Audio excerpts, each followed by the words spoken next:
Pleasant good evening to everyone.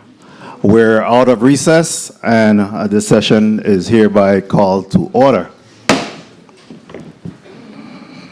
At this time, we'll ask our pastor, Reginald Perry of Victorious Believers Ministry, to do the invocation, and that will be followed by the national anthem and the Virgin Islands March.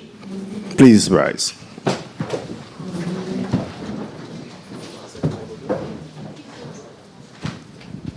Let us bow our head. God, we thank you for another day. Morning by morning and day by day, new mercies we see. All that we need, your hand has provided. Great is your mercy towards us. God, as we gather today, we pause to ask your presence over this day and over each of us, over all our leaders and officials of this great territory of ours.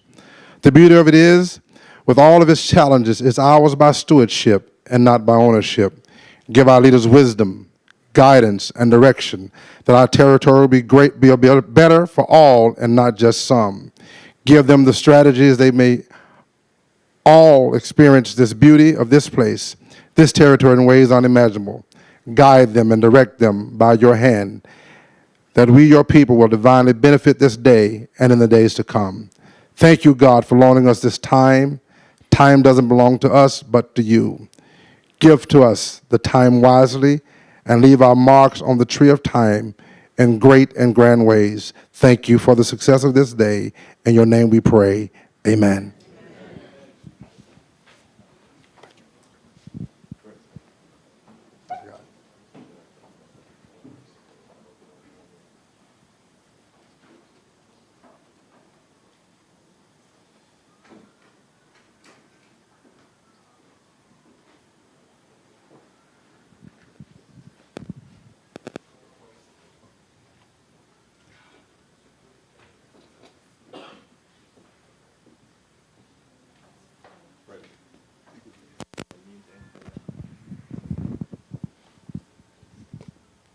In the meantime, while the choir is making their way in, please, any cell phones, please put them on mute or turn them off as to not interrupt tonight's proceedings. This is a good time. Check your phones and make sure they're on mute or turned off. We have the Charlotte Amalie High School concert choir that's making their way in for our national anthem and the Virgin Islands March this evening.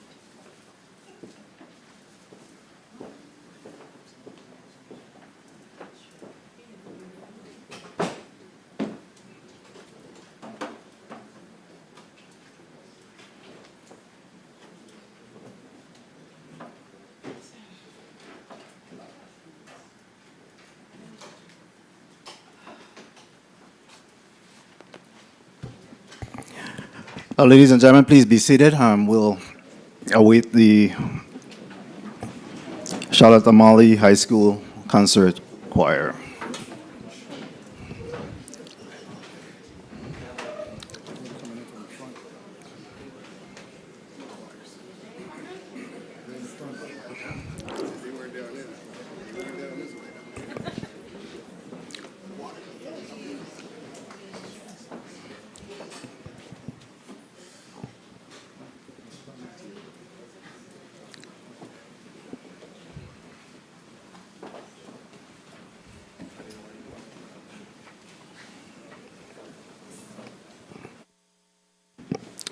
Welcome, please rise.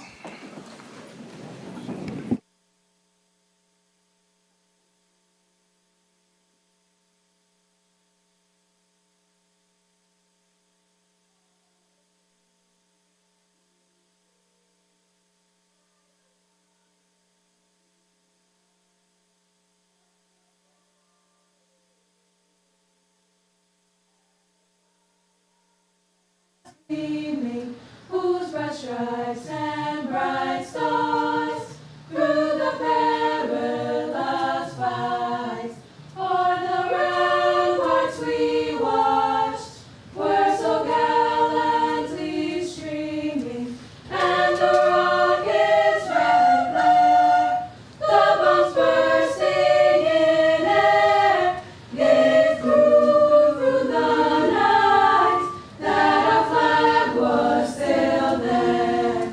Oh, say does that star-spangled banner yet wave? O'er the land of the free and the home of the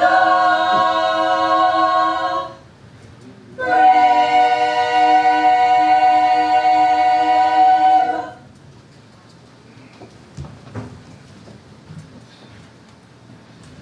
All hail the Virgin Islands, emeralds of the sea, where beaches bright with coral sands and trade winds bless our native lands. All hail the Virgin Islands, bathed in waters blue. We give our loyalty full to thee and pledge allegiance forever true. God bless the Virgin Islands, humbly now we pray, where all mankind can join today in friendly warmth of work and play. God bless the Virgin Islands, beautiful and tall, beneath the sunny skies. Hilltops, I hold out a welcome for one and all.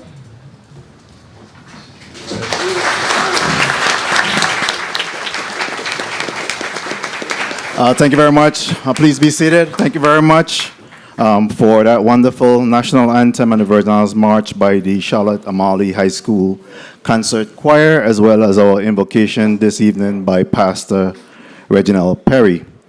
At this time, Madam Secretary, can I have a roll call? Good evening.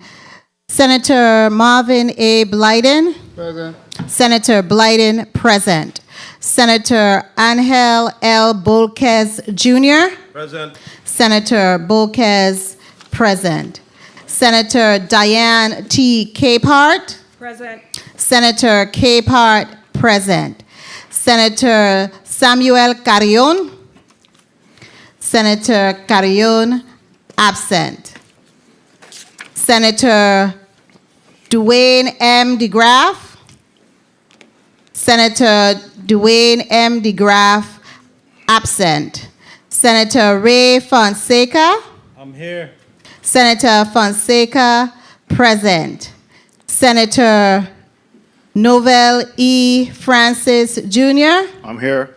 Senator Francis, present. Senator Alma Francis Heiliger. Present. Senator Francis Heiliger, present. Senator Donna Fred Gregory. Here. Senator Fred Gregory, present.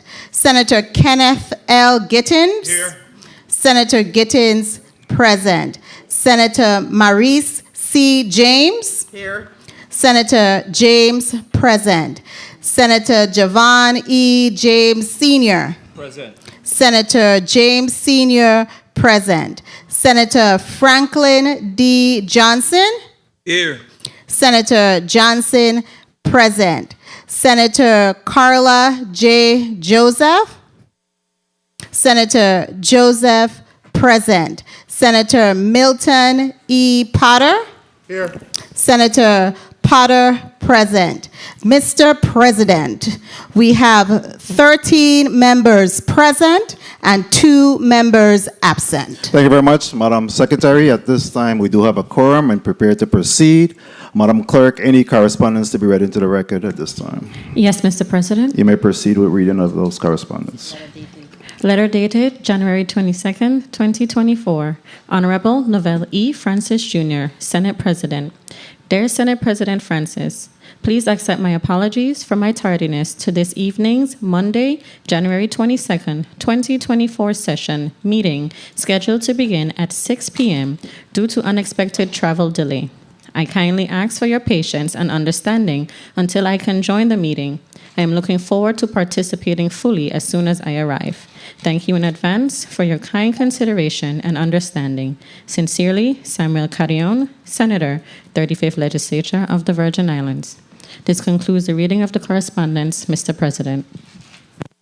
Thank you very much, Madam Clerk. At this time, Madam Secretary, please mark, as well as Madam Clerk, please mark Senator Samuel Carrion as excused, and we'll certainly record his presence once he gets here. And give me a tally, please. Mr. President, we have 13 members present, 1 member absent, and 1 member excused.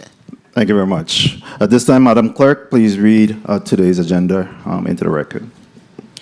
Consideration of floor agenda. The 35th Legislature of the Virgin Islands will convene to receive the State of the Territory Address from the Honorable Albert Bryan Jr., Governor of the Virgin Islands. This concludes the reading of the agenda, Mr. President. Thank you very much. Let me say a pleasant good evening. Once again, on the behalf of the members of the 35th Legislature of the Virgin Islands, I'm honored to welcome Governor Albert Bryan Jr. to present the State of the Territory Address pursuant to the Revised Organic Act of 1954, U.S. Code, Title 48, Chapter 12, Section 1575, Subchapter 3, which provides that the governor shall come before this body in session to submit a message on the state of the territory. We are also honored to welcome members of the judiciary as well as the governor's cabinet. So they'll be joining us momentarily. At this time, we'll stand in recess while we begin to receive those individuals in the chambers. We stand in recess for 10 minutes.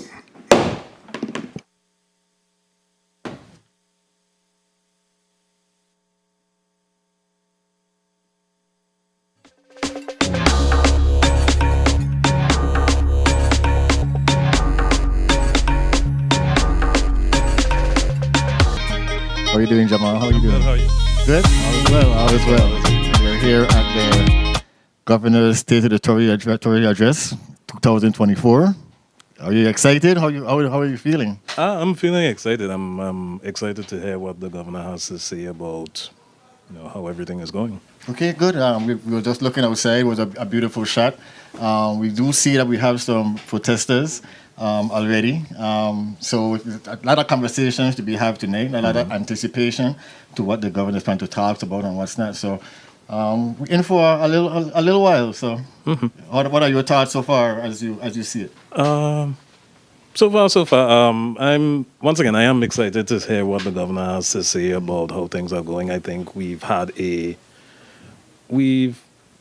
lot of interest and a lot of thoughts about what's been happening recently. We've had some conversation about how, finances are going, particularly education. We know that's been a big topic recently, particularly as it's going with, state of the schools, state of the quality of education. So I think that's probably one thing that I'm really excited to hear about. I'm actually the son of a teacher, so Right. I'm very particularly excited to see what. And we always talk about education. That's one of the forefronts of what it is. We always think about the children and what's not. So that definitely has to be on top. Another one will definitely be healthcare. Where are we doing for about our elders? And stuff like that. WAPA.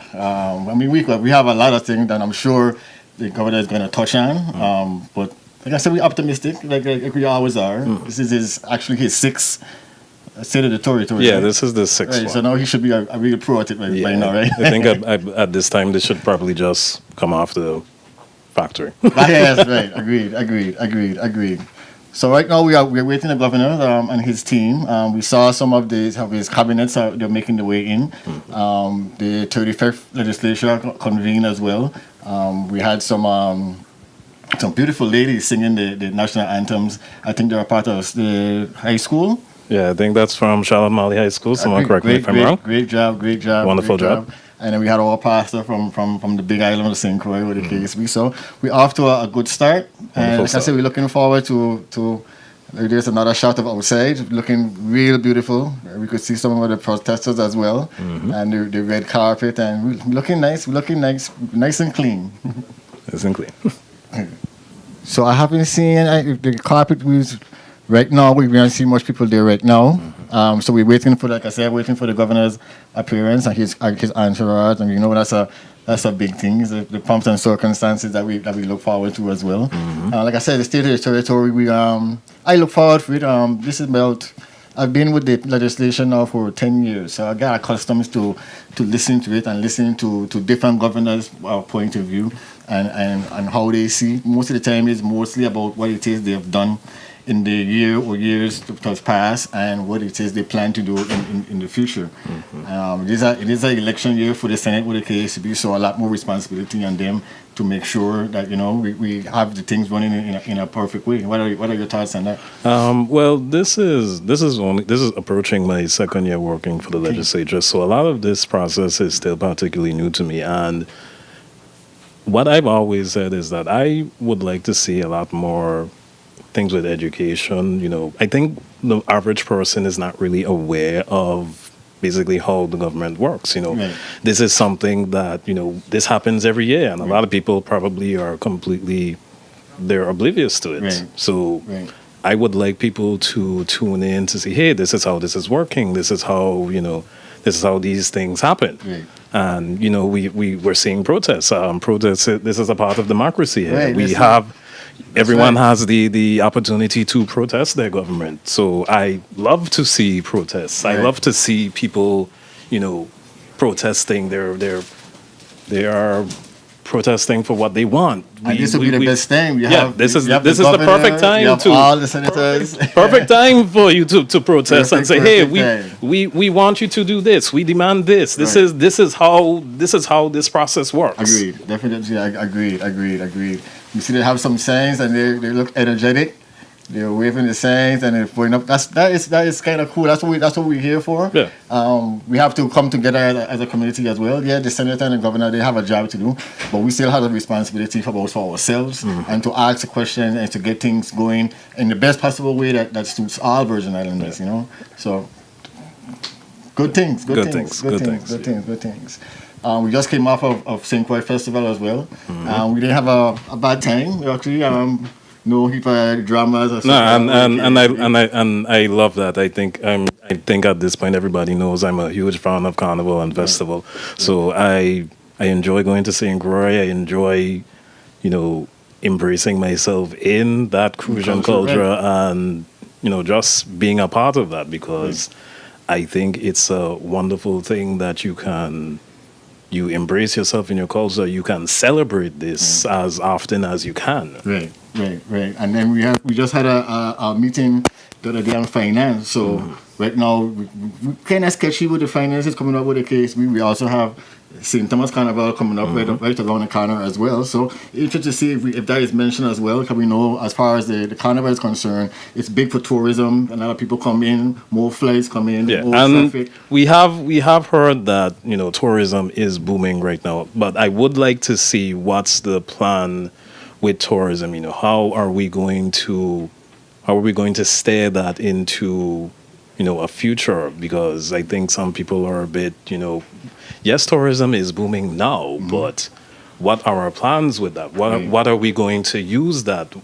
How are we going to use that to better this territory? Right. What's our plans with that? Right. So like I said, a lot of anticipation for what the governor speech is going to be for this year. Looking forward to it. like I said, there's so much things that we went through in especially the last 2 years. Yes. We still coming out of COVID. We still have the hurricanes on our watch. We still have all this millions of dollars to take care of infrastructure, new schools. So there's a lot of stuff for us for him to talk about. Most, like I said, usually he puts in front what he has done in the last year and what he's planning to do. So like I said, I'm looking forward to the future plans, of how we're going to address some of these situations. Some are immediate and some are long term. And we see some cars See some cars coming. Is the governor arriving now? Okay, so we're going to turn you back inside. All the cars are rolling in. All the cars are rolling in.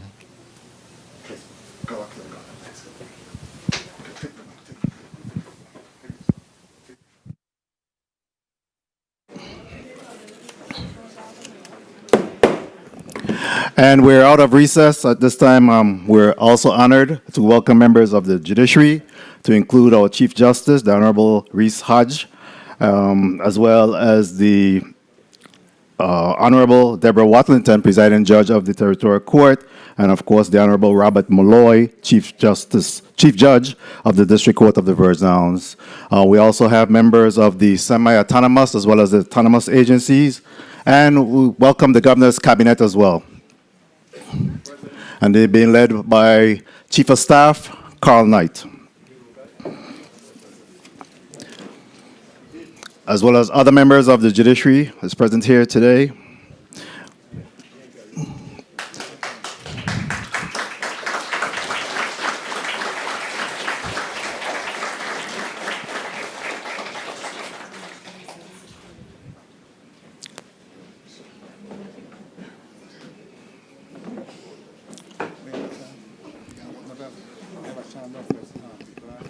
Yeah, I got a quorum call.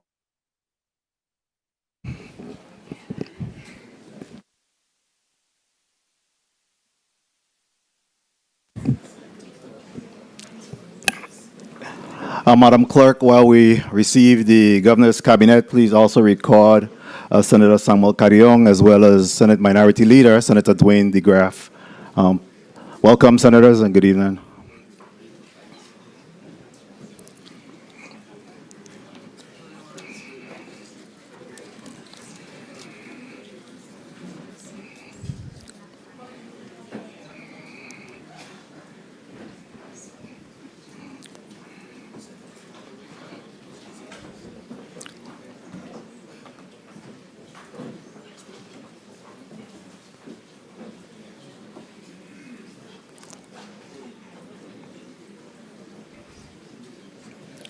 Madam Secretary, can we have a quorum call? Certainly, Mr. President. Senator Marvin A. Blyden. Senator Blyden, present. Senator Angel Boquez Jr. Present. Senator Boquez, present. Senator Diane T. Capehart. Present. Senator Capehart, present. Senator Samuel Carrion. Present. Senator Carrion, present. Senator Dwayne M. DeGraff. Here. Senator DeGraff, present. Senator Ray Fonseca. I'm here. Senator Fonseca, present. Senator Novel E. Francis Jr. Senator Francis, present. Senator Alma Francis Heiliger. Present. Senator Francis Heiliger, present. Senator Donna Fred Gregory. Here. Senator Fred Gregory, present. Senator Kenneth L. Gittins. Here. Senator Gittins, present. Senator Maurice C. James. Here. Senator James, present. Senator Javon E. James Sr. Senator James Sr., present. Senator Franklin D. Johnson. Here. Senator Johnson, present. Senator Carla J. Joseph, present. Senator Joseph, present. Senator Milton E. Potter. Here. Senator Potter, present. Mr. President, we have 15 members present. Thank you very much, Madam Secretary, and we do have all 15 members present this evening for the State of the Territory address. At this time, we'd like to welcome the mother of the Lieutenant Governor, Miss Iona Roach.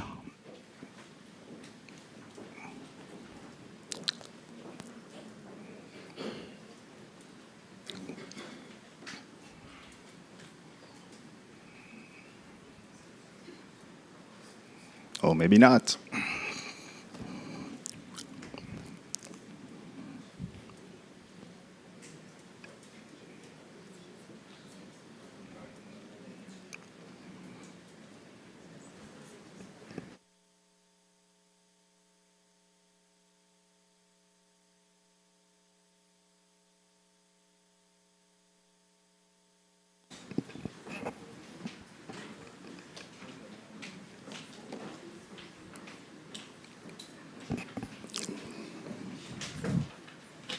Welcome, Mrs. Roach.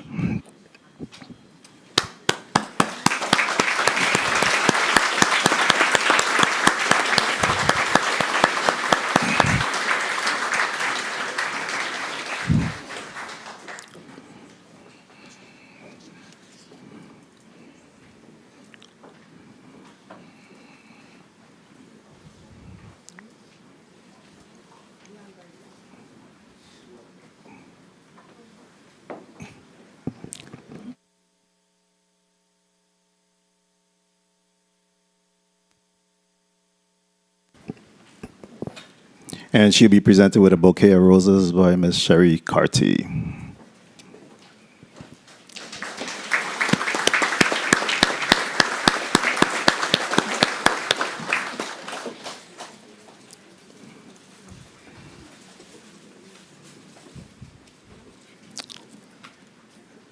Next, we'll introduce the Congresswoman, Stacey Plaskett, and she'll be escorted by Senator Majority Leader, Senator Kenneth L. Gittens. Welcome.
At this time, we'll welcome the Lieutenant Governor of the Virgin Islands, the Honorable Tregenza Roach, and he'll be escorted by Senator Carla Joseph, Madam Secretary. Please rise.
welcome the Governor, Albert Brand Jr.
Please remain standing as we have a presentation by the Honorable Reverend Father Anthony Abraham of Our Lady of Mount Carmel Church.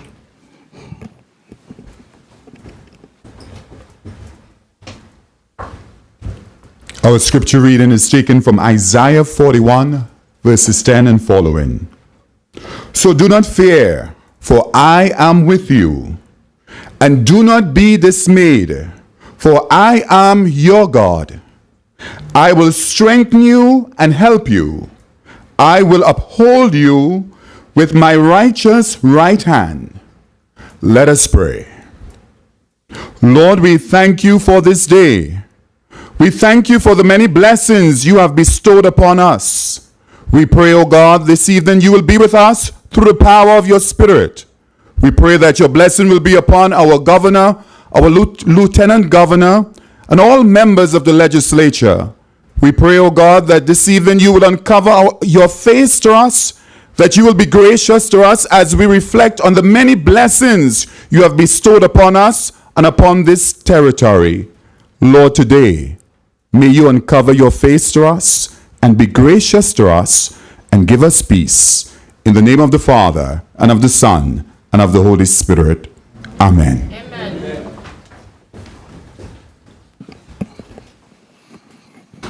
Good evening. Please be seated.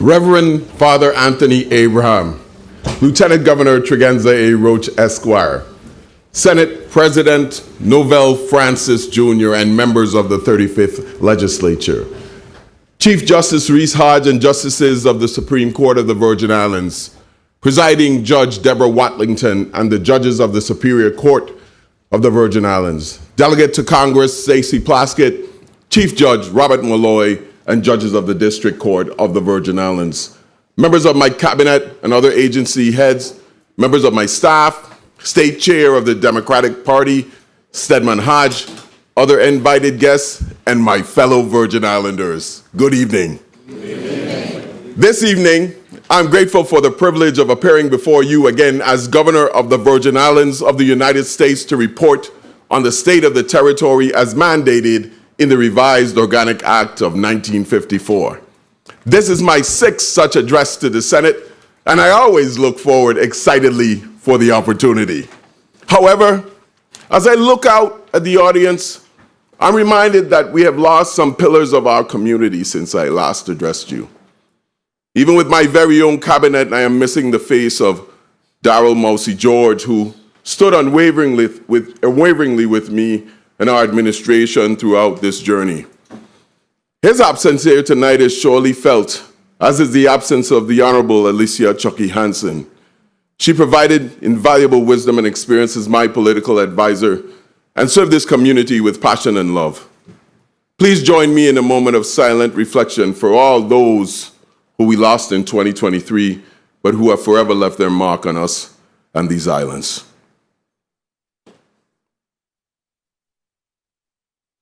Thank you. Please join me in honoring the service of the brave men and women of the Virgin Islands Army and Air National Guards. Last year marked the 50th year of federal recognition of the Army and National Guard. 50 years of excellence. I'm immensely proud of our soldiers and grateful for the redeployment of the Army Guard's 114th Aviation Detachment from the southern border of the United States, where they supported the Department of Homeland Security. We are also happy to have our Air Guard men and women home from the deployments in Kuwait, Qatar, Saudi Arabia, Jordan, United Arab Emirates, and Guantanamo Bay, Cuba. Our airmen and soldiers continue to demonstrate their competence and readiness, whether deployed within the Caribbean, activated during our local state of emergencies, or protecting the President of the United States. The contributions of our National Guard demonstrate to the rest of the nation and the world the high caliber of professionals that call the Virgin Islands home.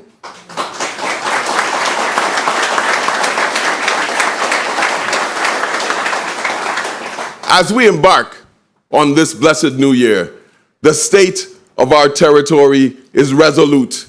We are purposeful, determined, and steadfast. The social and economic impacts of COVID-19 pandemic are increasingly further in the rearview mirror, and we remain firmly focused on the opportunity to permanently transform the Virgin Islands into a home that provides us all the standard of living and the quality of life we deserve. Hand in hand with you, we withstood the challenges and uncertainties of that time, but we have not been deterred from continuing to deliver on our promise of progress for the people of the Virgin Islands. That progress is most evident in the strength of our economy. Despite facing inflation, rising interest rates, and volatile global conditions, our economy continues to demonstrate resilience through sustained economic and job growth. While the growth of the last 2 years has been more modest than the years prior, the rebound from the COVID-19 pandemic has been remarkable. Consumer spending, tourism, and significant investments from businesses and the public sector have driven this incredible growth. GDP. According to the United States Bureau of Economic Analysis, the territory's gross domestic product, or GDP, in 2021 was valued at $4 billion, 2.8% higher in 21 than 20. This marked the strongest recovery and the fastest growth of all territories. While the final reports are not yet available, public sector, business investment, and the ongoing recovery in the tourism sector are projected to have generated more than 2% growth in the 2022 and 2023 years. Our employment numbers have improved. We have created 1,000 new jobs in 2023 alone. This 2.8% growth was mainly in the private sector, specifically in the hospitality industry, as that industry recovered from the pandemic and the 2017 storms.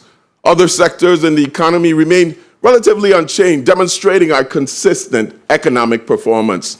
Unemployment rates also remained low during this period. Last year, we realized a record low unemployment rate in the history of the U.S. Virgin Islands at 3.2% in the month of November, and averaged 3.5% throughout the year. This was lower than the national average of 3.64%. There is even more potential job growth if the restart of the refinery and other hospitality projects come online. So while recent indicators suggest some normalization is underway, the labor market is forecast to perform well, even as the post-COVID momentum eases. In fiscal year 2023, the value of building permits issued was $305 million, which indicates a 5% increase compared to $290 million in 2022 for the same period. During 2023, the private residential construction permits were worth $166 million, which is only slightly higher than the 165 million worth of permits issued in 2022. However, the non-residential construction permit showed significant growth, 200%, increasing from 27.7 million in 22 to 83.5 million in 2023. However, if it feels like the economy has not been as prosperous as the economic indicators suggest, it is not your imagination. We have been battling the headwinds of inflation for at least the last 3 years. The positive impact of our economic growth has been significantly tempered by high inflation, with steep increases in food, housing, and construction costs being the most significant concern. Now, I frequently go to the grocery stores in both districts and have witnessed a sticker shock on certain food items. The local consumer price index increased 8.6% in 21, and again by 9.8% for the 12 months ending December 2022. That means between January 21 and December 22, inflation in the Virgin Islands increased by a whopping 20%. This translates to Miss Mary's shopping cart, which cost her $100 in January 22, increasing to $120 by the end of last year. Now, while we got some relief from a decline in gasoline prices in the second half of 22, food and housing costs remain high, putting an incredible strain on our households. The good news is that the national inflation rate appears to be slowing down as the federal government policies start to take effect. However, the trade-off is that these policies have resulted in rising interest rates, which have made credit and access to capital all more expensive for all Americans, including Virgin Islanders. But thankfully, the recession that was predicted by economists in 2023 never happened, and the national economy has remained steady. In fact, the stock markets finished this year at or near an all-time high. While higher interest rates and elevated inflation can be expected to weigh on economic activity in the near term, these factors have not altered the longer-term outlook for our economy. The Virgin Islands remains well-positioned to navigate these challenges and is expected to experience continued economic growth in the coming years. Our economy now is indeed stronger than it was before the pandemic. That is undeniable economic progress.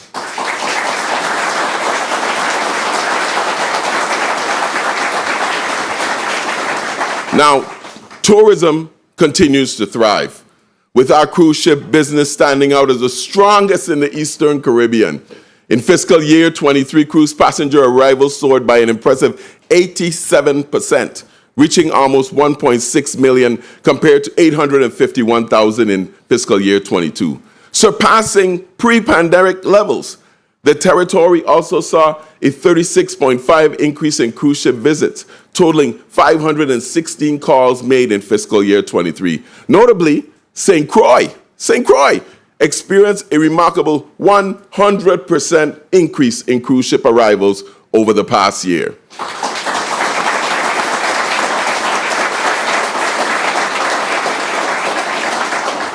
In fiscal year 23, air arrivals experienced a 4.5% decrease to 756,000 from 792,000.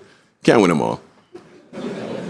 In the previous, and although this is following a record high in surge in air arrivals, although the current figure is lower than the record set in 21, it still represents an improvement from pre-pandemic levels.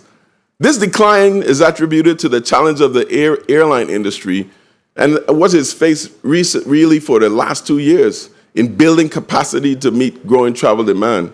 And we all know the cost of the fares to come home have increased dramatically. We're in demand. We did, however, witness an increase in regional transportation options last year. Sky High Aviation started 2 weekly flights between St. Thomas and the Dominican Republic, and once a week between the Dominican Republic and St. Croix. Cape Air began offering 8 flights a week between St. Thomas and Nevis.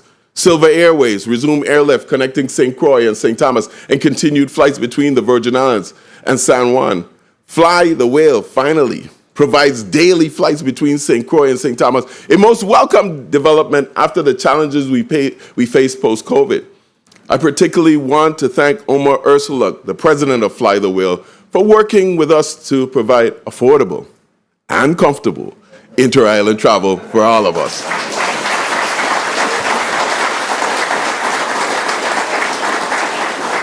We expect much more announcements of continued progress in this regard soon. Right, Joe?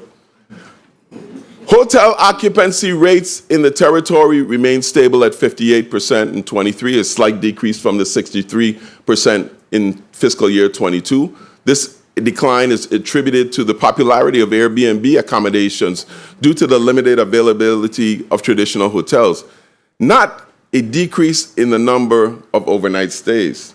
Despite the shortage of hotel rooms, the number of visitors from the U.S. mainland that stayed for an average of 3.5 nights significantly increased. In fiscal year 23, there were over 452,000 overnight visitors, an 85% increase when compared to fiscal year 22. Excitingly, the newly opened Western Beach Resort and Spa, Frenchman's Reef, has significantly expanded our hotel inventory, contributing to the positive momentum in the tourism sector. The 392-room hotel plays a critical role for the entire territory by restoring our appeal as a convention destination. Right next door, the 92-room Morningstar Bowie House Beach Resort, part of the Marriott Autograph Collection brand, opened its doors in May. Together, both hotels represent $425 million worth of redevelopment of Frenchman's Reef in St. Thomas.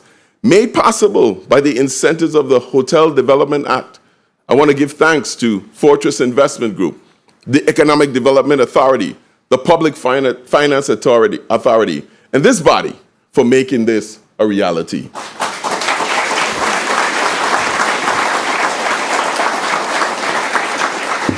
On the western end of St. Thomas, the owners of By the Sea Resort at Botany Bay have made significant strides in developing that hotel, with construction of the first group of guest units well on the way.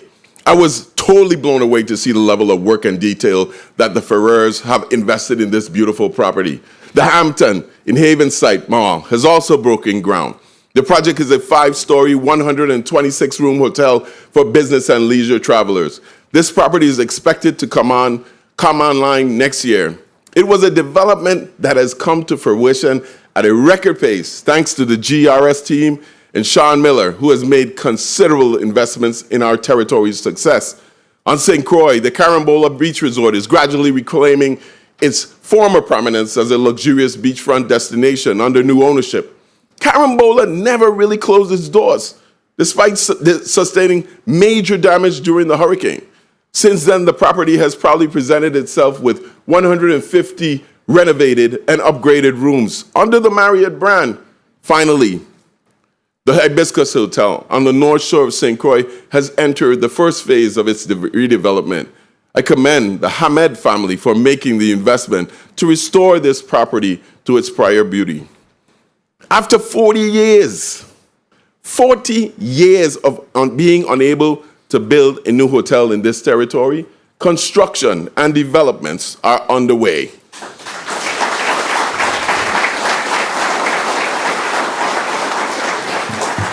To keep these properties filled and the hoteliers happy, we must consistently market these islands to our potential guests.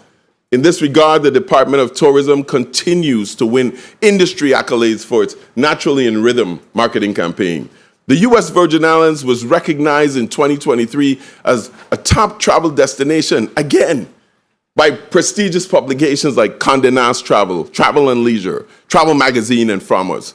Tourism remains the cornerstone of our economy, and we excel in managing it.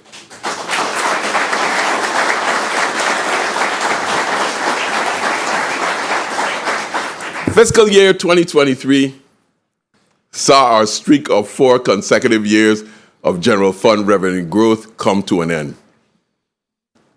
Gross revenue collections total a little over $942 million in fiscal year 23.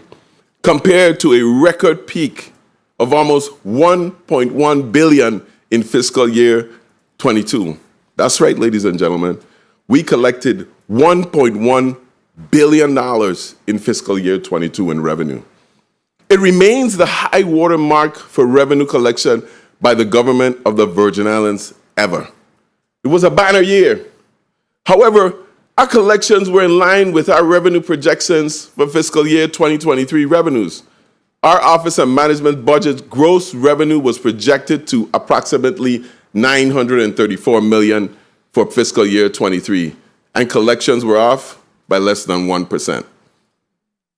But this downturn in revenues is mostly attributed to the end of COVID-related fiscal stimulus relief. This direct infusion of cash to the population included the impact stimulus payment. Y'all remember that? Stimulus pay? The increased child tax credits, the pandemic EBT transfer, all those nice food stamps, premium pay, everybody's knocking on my door for those, water and power authority credits, stipend for social recipients, rental assistance, mortgage assistance, and subsidies to taxi drivers, just to name some of the larger programs. These programs had greater than anticipated impact on the economic activity in the territory and helped generate substantial tax revenues for the government. Those stimuli have worked their way through the local economy, and now revenue collections are normalizing. Now, although the streak is broken, the revenues collected by this government remain far above where they were in the years before the pandemic. While the naysayers continue to predict fiscal calamity, our government's finances remain strong and steady. The numbers simply don't lie. The fact is, revenues for the first quarter of the fiscal year 2024 are already above revenues for the same period in fiscal year 23. However, there is some cause for concern. The last 6 months have seen our expenditures outpace revenue collections. This has depleted our available cash on hand and caused significant delays in making vendor payments. Perhaps we could have predicted this. The government, just like everybody else, has been subject to the rising cost of goods and services resulting from the same inflation. This includes well-deserved salary increases that have been awarded to our public sector workers. We're not behind on any of those. Our available cash on hand has also been strained by aggressive efforts to stay on track with our commitments to pay income tax refunds and retroactive wages. Simply put, we pay debts that are 40 years old with today's operating revenues, all while continuing to build up cash reserves in our rainy day fund. Yes, ladies and gentlemen, we have a rainy day fund with $20 million in it. We anticipate that this is a temporary cash crunch, and we remain on track to meet our projections for the collections of revenues in the current years. I want to assure our vendors this evening that we are working hard to catch up on outstanding payments, and we will. That is currently the administration's highest priority. But in the interim, we have begun exploring options for establishing a line of credit for working capital. We look forward to further discussions with this body regarding the authorization to establish such a credit vehicle. The government depends on two big paydays each year, one in April when we get the taxes, and one in October when the late taxes come in. But all the expenses are incurred and paid constantly throughout the year. Now, while the present situation could benefit from the additional liquidity offered by a line of credit, having a general fund budget that is approaching $1 billion. I didn't say total, no, just the general fund. There's another $400 million in federal funds. Now, having a general fund approaching $1 billion, it means that we have to develop a more permanent cash management strategy. To effectively manage government operation, it's time to join the modern financial world and establish a permanent revolving line of credit to bridge the gaps in revenue collections. Just like all of you in here and outside there, you have a credit card to get you from one payday to the next every 2 weeks. You need to buy something now. You expect the money to come in. My money don't come until April. Give me a little credit. We are ready to have those conversations with this body. Perhaps the primary driver of our progress as a territory has been the unprecedented level of public infrastructure projects currently underway. The ongoing rehabilitation of Melvin Evans Highway has brought critical improvements to the entire corridor. This includes reconstruction of the stormwater drainage system, traffic and safety enhancements, such as streetlights, guardrails, dedicated turning lanes, and roadway widening and repaving. Additionally, we have constructed an entire new Clifton Hill Connector Road and will be improving the adjacent Container Port Road intersection to include dedicated turning lane. This entire project is a significant improvement for the safety of our motorists, and you can already see the progress. No more blind hills and hazardous conditions for our pedestrians. I am fully aware of the inadequate lighting situation on Melvin Evans Highway and the great safety concern it presents. But over the last decade, the lighting has deteriorated due to the theft of copper wires, hurricane damage, blown bulbs. Frankly, I can't remember the last time I saw that highway fully lit. However, under this administration, I am pleased to announce that at least 45% of the street light on the highway have already been restored or replaced, with the remainder expected to be completed this summer.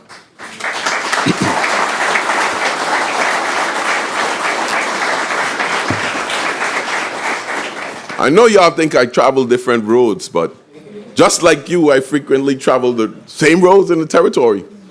I also hear constantly from other residents, including my own child in my house, who are affected by potholes and poor road conditions.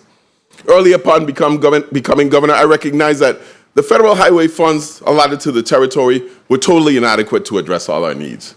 That is why we have been dedicating increasing amounts of local funds to supplement these federal dollars. These last 4 years have seen millions upon millions of dollars invested in the territory's roadways. Even though last year's local funds for road work were not as substantial as previous years, we were still able to begin work on roads in Estate Wim and Mount Pleasant on St. Croix and in Estate Bolongo and Bavoni and St. Thomas. We have earmarked another $5 million this fiscal year for the Transportation Trust Fund, and we will use those funds to get back on track. Additionally, I'm extremely pleased to announce tonight that the long-awaited road rehabilitation project to the Ethel McIntosh Memorial Drive, also known as Mahogany Road, is now in the procurement stage, with an award announcement expected in the next few weeks. After almost 20 years, we're going to get this road paved, and we are all ecstatic to see this project finally happening.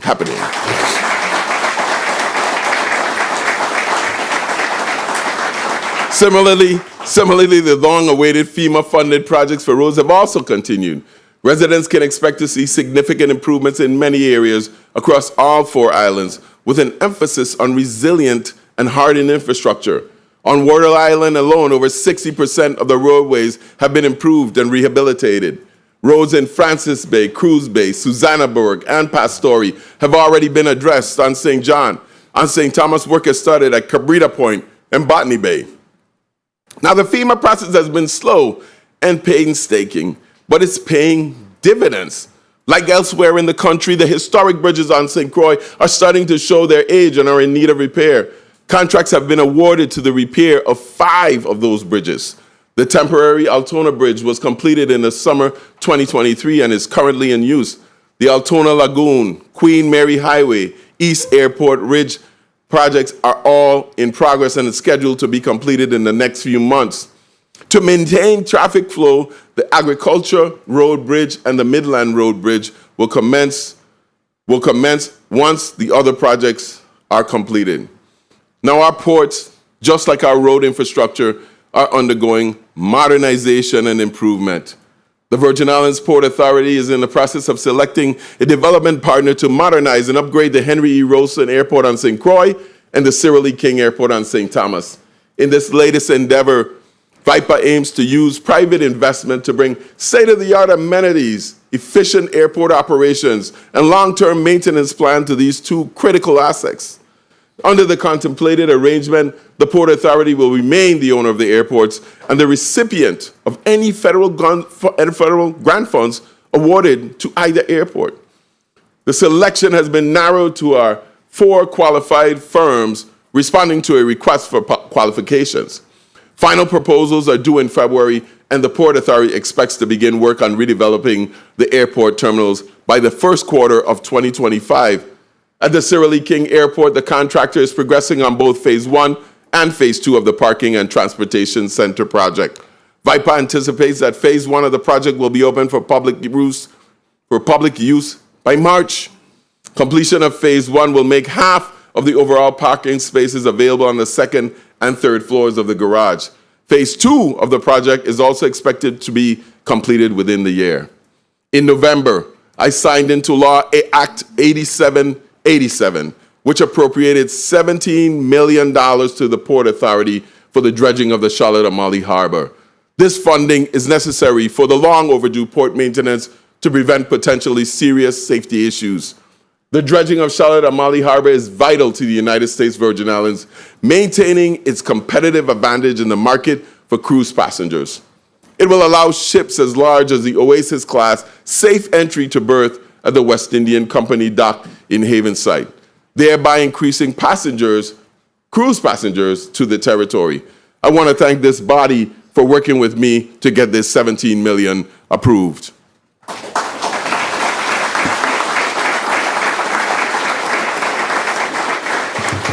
We have been in constant contact with the Army Corps of Engineers and expect to get the permit by April. The Port Authority is prepared to put the project out to bid once the permits are approved, with dredging beginning in January. Now, our cargo ports are also in the beginning stages of major expansion and redevelopment. We have partnered with Tropical Shipping and Crowley to successfully apply for $21.9 million from the U.S. Department of Transportation Maritime Administration, or MARAD, to reconstruct and modernize the cargo handling and storage infrastructure at the Crown Bay Terminal in St. Thomas.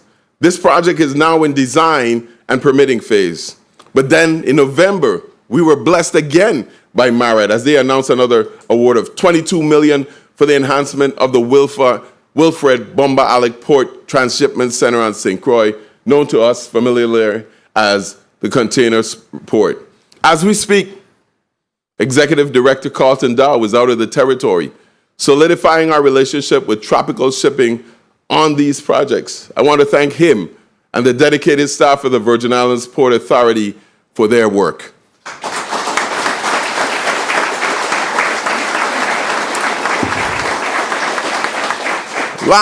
Last October, the U.S. Environmental Protection Agency, the EPA, informed the government of the Virgin Islands that testing conducted a few weeks earlier had found alarming levels of lead and copper at several points in WAPA's water distribution system.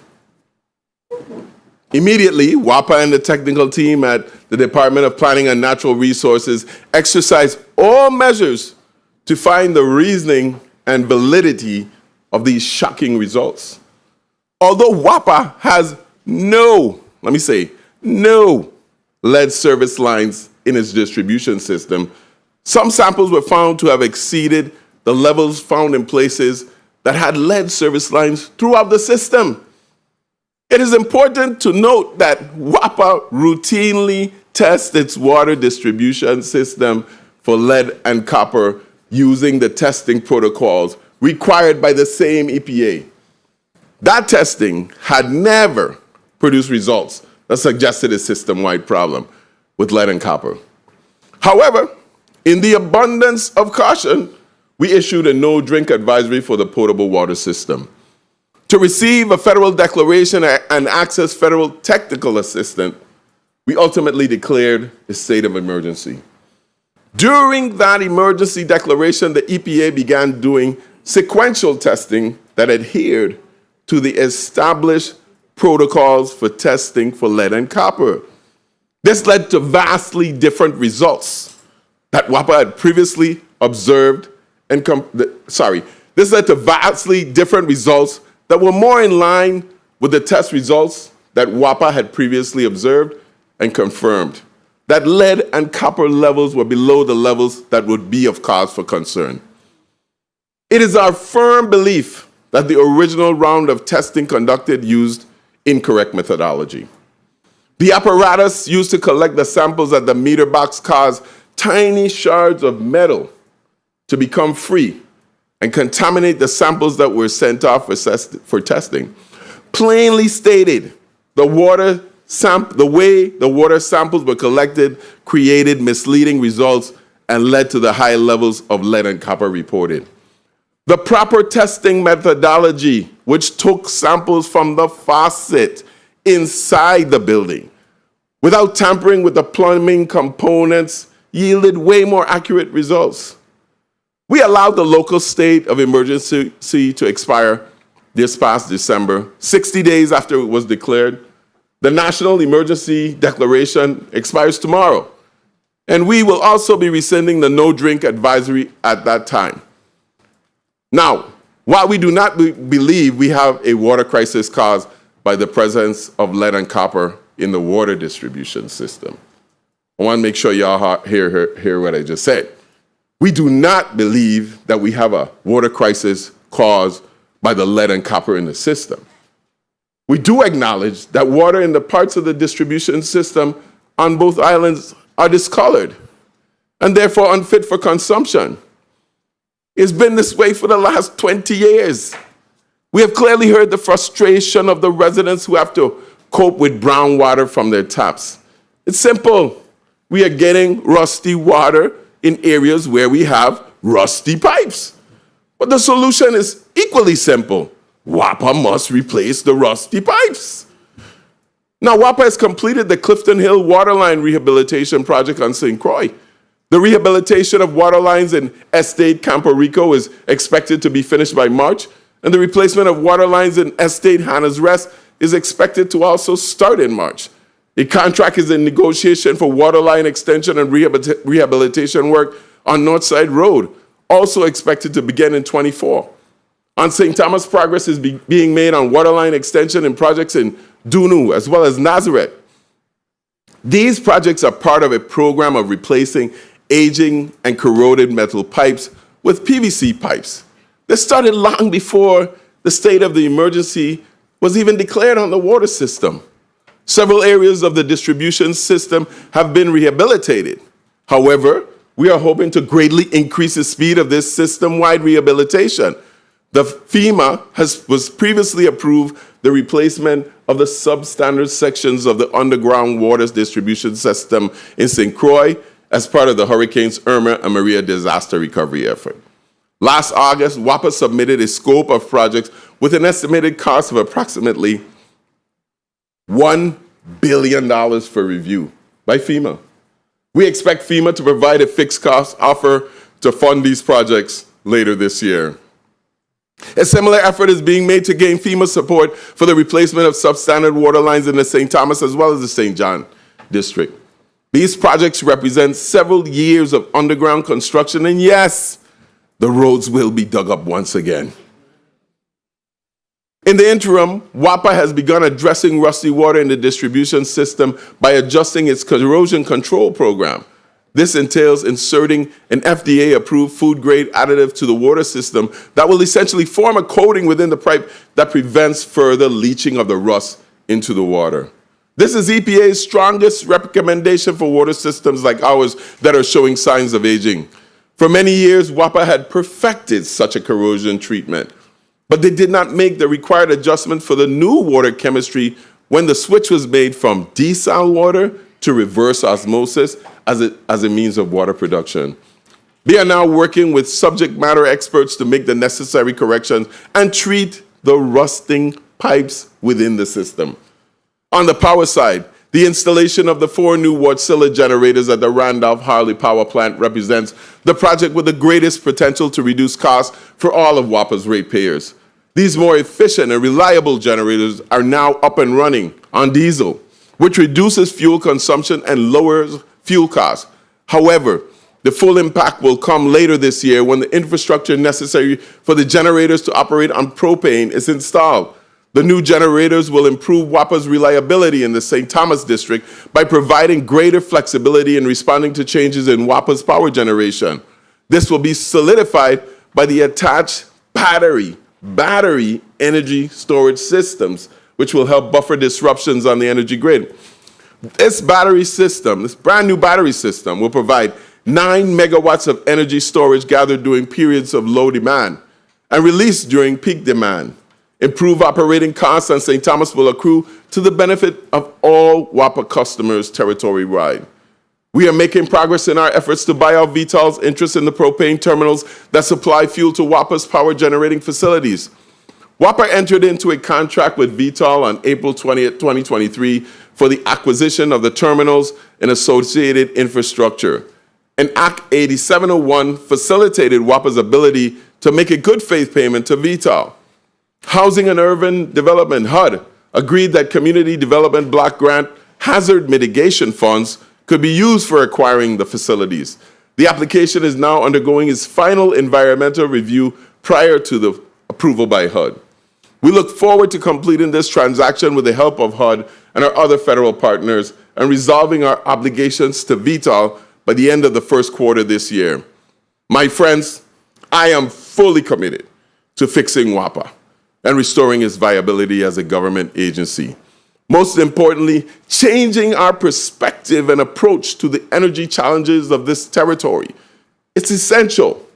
We are working very diligently to transform the future of energy in the U.S. Virgin Islands. In the years past, our economy and quality of life have been crippled by the oppressive cost of fuel for energy production. That is why we have invested over $100 million to subsidize the cost of energy to keep the rates from increasing for everybody.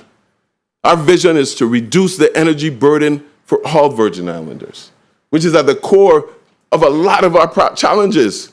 Residents and businesses must have affordable and resilient energy options. We are moving to a future where our power generation will be decentralized with greater reliance on small private power producers. We are also creating opportunities for individuals to produce their own power and purchase their own battery storage. Getting back on track with our renewable energy goals is a critical part of this administration's vision. To this end, last year, WAPA approved 5 power purchase agreements with VI Electron to supply the utility with 58 megawatts of solar power that will include Honeywell battery storage systems. VI Electron is in the process of developing solar-powered electric generating facilities, which they will own and operate on the islands of St. Thomas, St. John, and St. Croix. Construction has begun on the first of the 2 solar farms to be built on St. Croix and is expected to be ready to produce solar energy by April. Honeywell is a great example of the type of major multinational corporations that are willing to help with our infrastructure transformation efforts. Tonight, I want to recognize Christian Loranger of VI Electron and Lucien Boldea, President and CEO of Honeywell Industrial Automation. Gentlemen, please stand.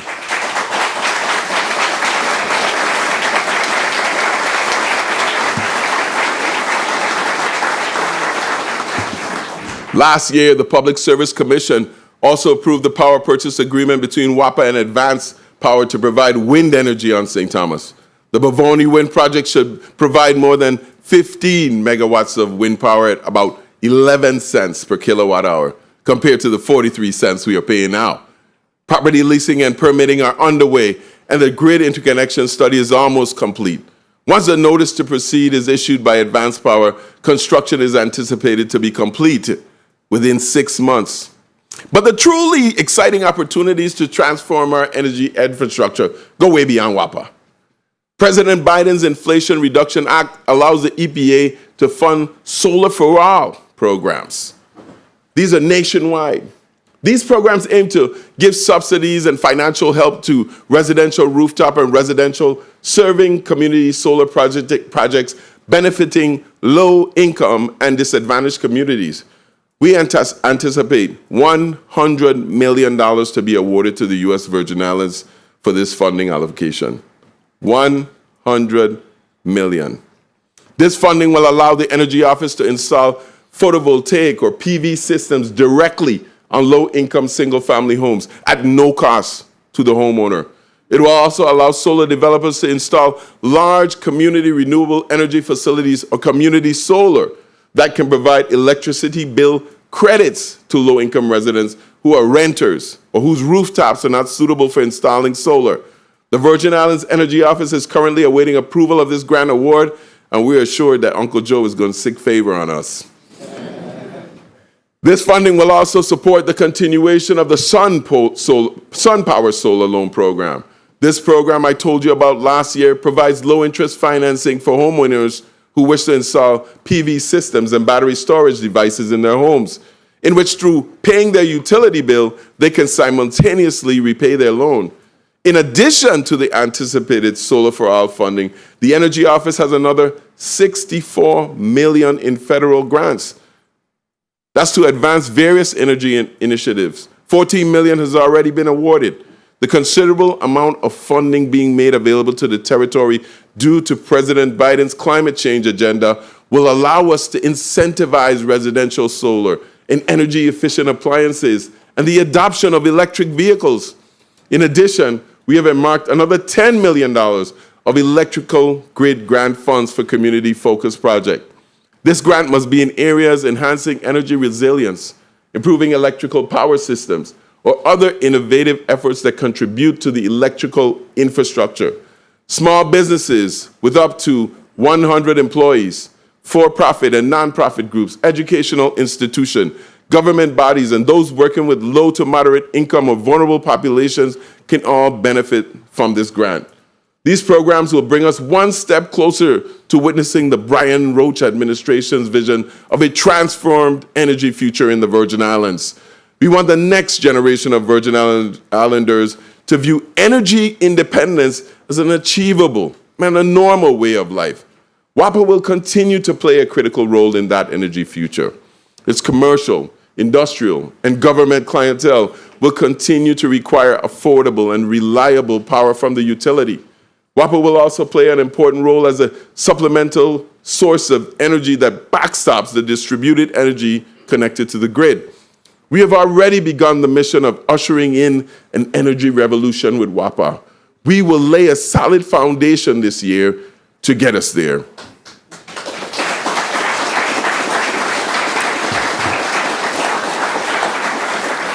Through tireless advocacy, the Office of Disaster Recovery has successfully increased the anticipated allocations for federal disaster recovery funding from $8 billion to $12 billion, with the potential to exceed $15 billion over the next few years.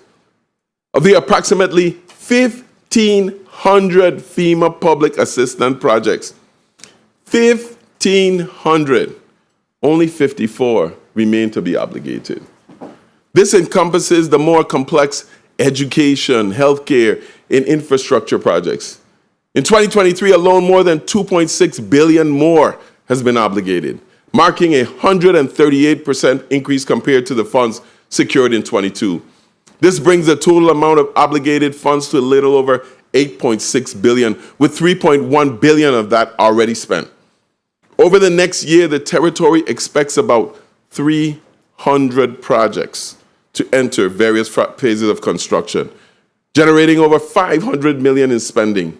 Now that we have successfully convinced the federal government to obligate billions of dollars to aid in the territory's recovery, my administration is laser focused on spending those dollars and accelerating the rebuild efforts. Accordingly, I've looked at areas where realignment is necessary to meet this goal to propel the recovery forward. On November 20th, 2023, the Office of Disaster Recovery executed an agreement with the Virgin Islands Housing Finance Authority to manage CDBG DR, disaster recovery programs, and has already transitioned its staff from under the auspices of the Housing Finance Authority to ODR. This effort will allow the territory to accelerate the spending of HUD dollars, foster greater synergy across various projects, and boost the performance of housing programs and infrastructure projects that have fallen behind expectation. Specifically, this change has allowed us to adjust the strategy to the Envision program. Remember that? We gotta get those houses built faster. But we can't do it alone. I want to thank the legislature for passing the authorization in Act 8701 to establish a line of credit to provide the funds needed to advance disaster-related recovery projects. Besides the $45 million loan to WAPA for acquiring the VTOL propane terminal, $16 million of the remaining $55 has been utilized to advance other recovery projects. As I said, the government of the Virgin Islands has expended over $3 billion in disaster recovery funds since Hurricanes Irma and Maria struck in 2017. That is an impressive and unprecedented average of $500 million in federal recovery dollars spent annually over the last 6 years. Prior to the hurricanes, we had never expended that much in contracts in a single year, not even half that much. At this pace, though, it will take us another 20 years to complete the recovery. And that simply ain't good enough. Our goal is to at least double this amount and expend $1 billion a year solely in disaster recovery funds. But to get there, we cannot continue doing things the traditional way. Frankly, we don't have enough contractors, we don't have enough workers, we don't have enough materials, and we don't have enough housing. We need a significant paradigm shift. And as a result, we are embarking on a new initiative called Rebuild USVI. We're estimating the total cost of reconstruction for the hurricanes to ultimately approach $15 billion or more. $15 billion. That is a monumental task for any community to manage. But we only have a workforce of 41,000 people. Rebuild USVI is being developed to expedite the timeline for this massive reconstruction effort. As a core strategy, Rebuild USVI will group many of the top priority recovery projects into billion-dollar bundles for procurement. This initiative has three major goals. One, to attract some of the largest general contractors in the nation who can secure the necessary performance bonds on projects and bring resources and people to the islands. Two, to systematically resolve the logistical challenges and supply chain issues that have driven up project costs, discouraged contractor interest, and slowed recovery efforts. And three, to solidify manpower and capacity issues by transforming our project management office into a super project management office to coordinate high priority recovery projects and be able to have the manpower to do so. Rebuild USVI supercharges the territory's disaster recovery to think outside the box and dispense with the bureaucracy that is simply inadequate for our progress. The success of this initiative will allow us to launch several of our largest recovery projects simultaneously and create an ecosystem of economic activity from the resulting construction boom. This is the way we facilitate the transformation of a resilient Virgin Islands.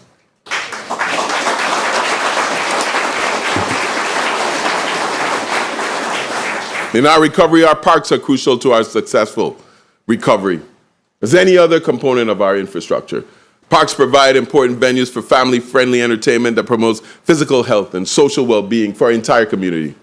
Parks are where future stars learn their preferred sport and hone their skill. It is where future legends like Aaliyah Boston and Michelle Smith are born and their stories are told. Here's where multiple generations of Virgin Islanders can find a common joy. This is why we have given these facilities priority in the recovery. The Brian Roach administration is getting our people outside and back to the parks.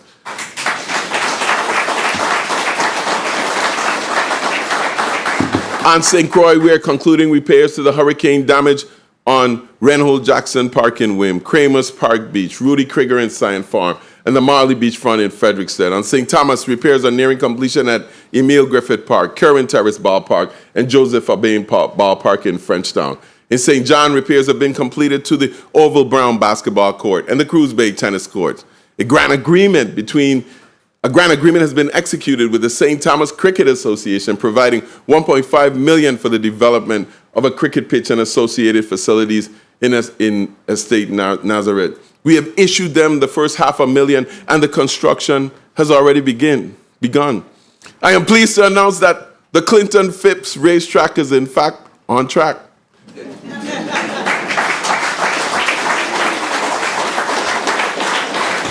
Southland Gaming has honored its commitments and fulfilled its obligation. I will be giving out the Governor's Cup at Carnival races this year. Yeah.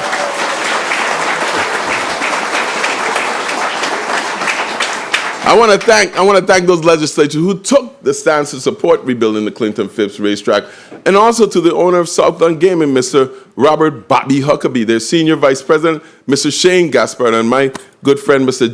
Jason Charles, for bold leadership, because bold leadership is necessary for the progress, and that's what we have. Now,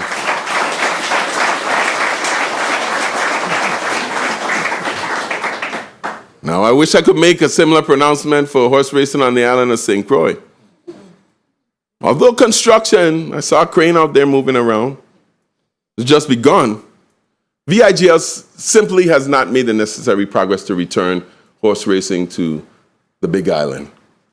Now, my administration has taken every step necessary to bring relief to our horsemen and racing fans. We even went as far as giving and granting $5 million to VIGL towards the completion of the track.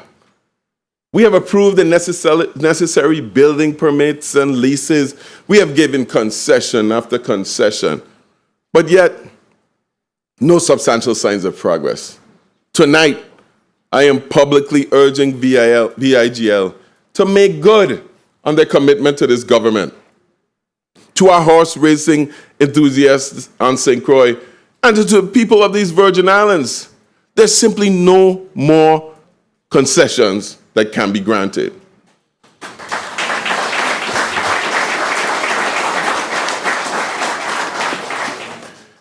In pursuing excellence, setting goals is the foundation of personal and academic growth.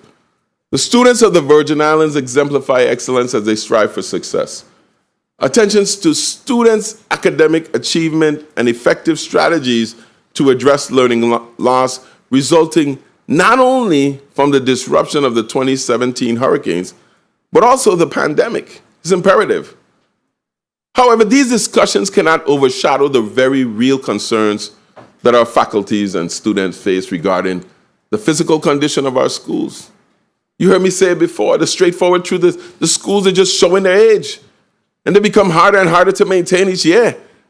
I wish I could just magically provide brand new schools, but the real solutions require significantly more effort. That's why we stood up the new School Advisory Board to implement the Educational Facility Master Plan. Through their help, we are now having a clear strategy for the replacement or extensive renovation of all of our school campuses.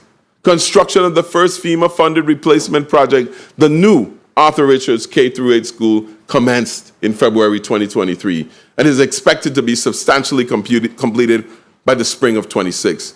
The first phase of the Gladys Abraham modernization project was completed by custom builders in September 23. This will become the new site of the Wheatley Skills Center on St. Thomas. In September, solicitations were concluded for 3 additional school projects. The design services for St. Croix Central High School have been awarded to MCN Build, while design services for St. Thomas Charlotte Amalie High School and the modernization of Bertha C. Bushelty Middle School have been awarded to the joint firm of Consigli Benton. All these projects are scheduled to begin in 24. Schematic designs are now being developed for Alexander Henderson Elementary School, Claudio Marco, St. Croix Educational Complex, the renovation of Lockhart Elementary, and Edith L. Williams Alternative Academy. Additionally, FEMA has also recently announced that they have obligated $133 million in federal grant funding for the rebuilding of the Julia Sprout School on St. John.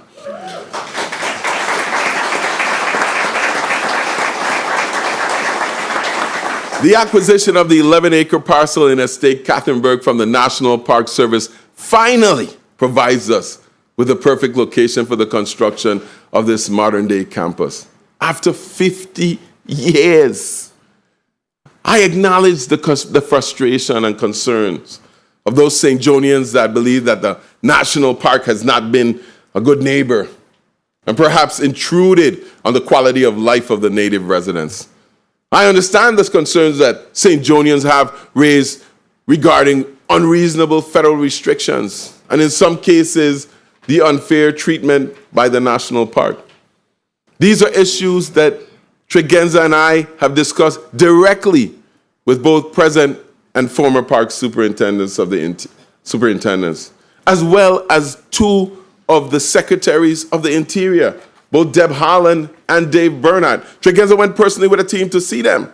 I assure you, we are committed to be advocates on behalf of the people of St. John. But I also listen very intently to the concerns of students and former students, talking about their experiences and the hardships of attending high school as a resident of St. John. I have listened to them explain the extra effort and commitment that has been required of them over the years just to go to school. It is something that I believe we all agree needs to be addressed. It is unfair, and it puts them at a disadvantage compared to their colleagues residing on St. Thomas and St. Croix. That is why we have moved resolutely and with intentionality to resolve the issue of public high school on the island of St. John. That is why we have fought.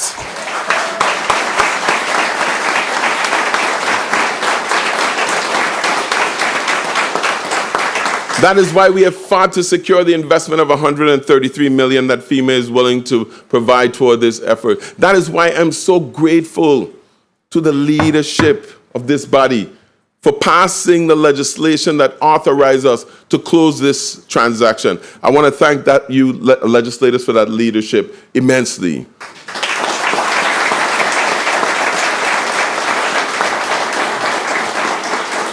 Together, we have written a momentous chapter in Virgin Islands history by reclaiming a critical piece of property from the National Park Service for the use and benefit of all Virgin Islanders.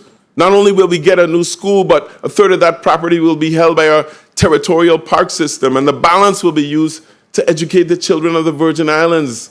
This marks the largest public sector investment ever made on the island of St. John. A noteworthy accomplishment achieved.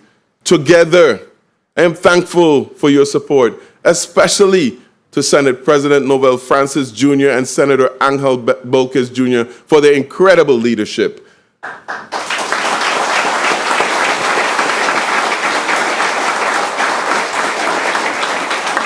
As controversial as it may have been in 2023, history will view this as a pivotal moment in the development of improved quality of life for all our people in St. John.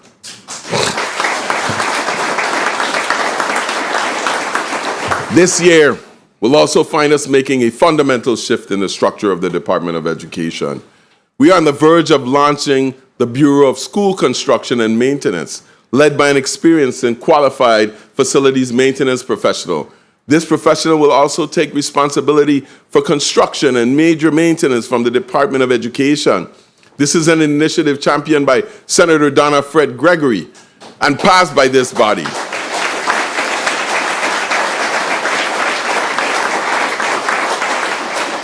We need to have our trained educators focus on student instruction, not building construction.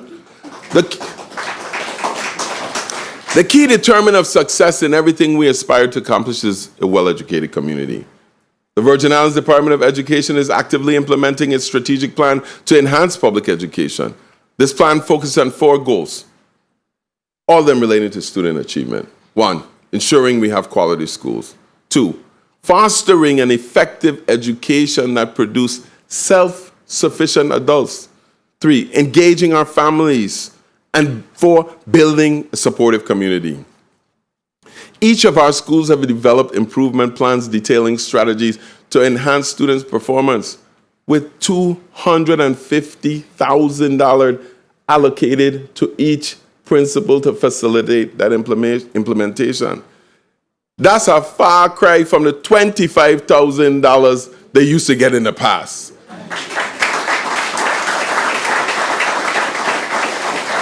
School-based teams have now been charged with closing achievement gaps and improving student outcomes through redeployment of tools like iReady and Apps for Gaps.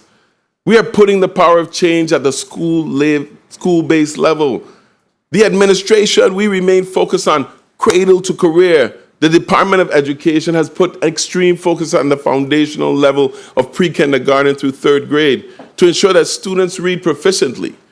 We encourage that the Smarter Balance assessment data reveals that third graders have not shown regression in reading or math. Pre-K classes have been implemented in schools, and those cohorts are being closely tracked. Moreover, the dropout rate has decreased from 4.9% in 2022 to 2.8% in 23, while graduation rates have actually improved from 74% to 78%. Plans are in place to ensure that every single 12th grade student has a goal for college, for technical school, military, or prepared to meet the workplace. Now, while we must focus our attention on the challenges confronting public education, there are always examples of great student achievement that continue to make us all proud. Last summer, 14 students received the opportunity to study pre-law, pre-med, and business at Harvard. Yes, Harvard University. William Mataya from Ivana Edora, Ken High School, won the best business plan in the business program. And Alondra James from Charlotte Amalie High School won the best prosecuting attorney in the pre-law program. At Harvard, 10 students attended Yale University's Summer Springboard Travel High School program with Rodney Moorhead Jr. Y'all know the name? From the St. Croix Educational Complex, receiving the Outstanding Award for Business. And Alarie Monsanto receiving the award for Emergency Medicine. Jeremy Belleau, the drum major at Alabama A&M and a graduate of our very own Ivana Edora Kent High School, recently led the first HBCU school to participate in the Macy's Thanksgiving Day Parade in Manhattan. I ain't done yet.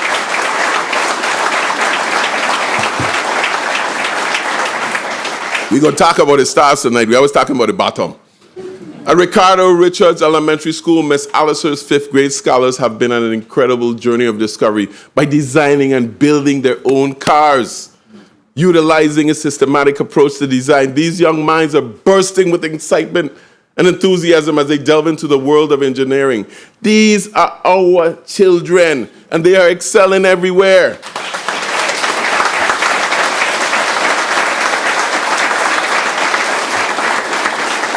Throughout our public school system, you can find examples of talented and dedicated teachers producing exceptional scholars.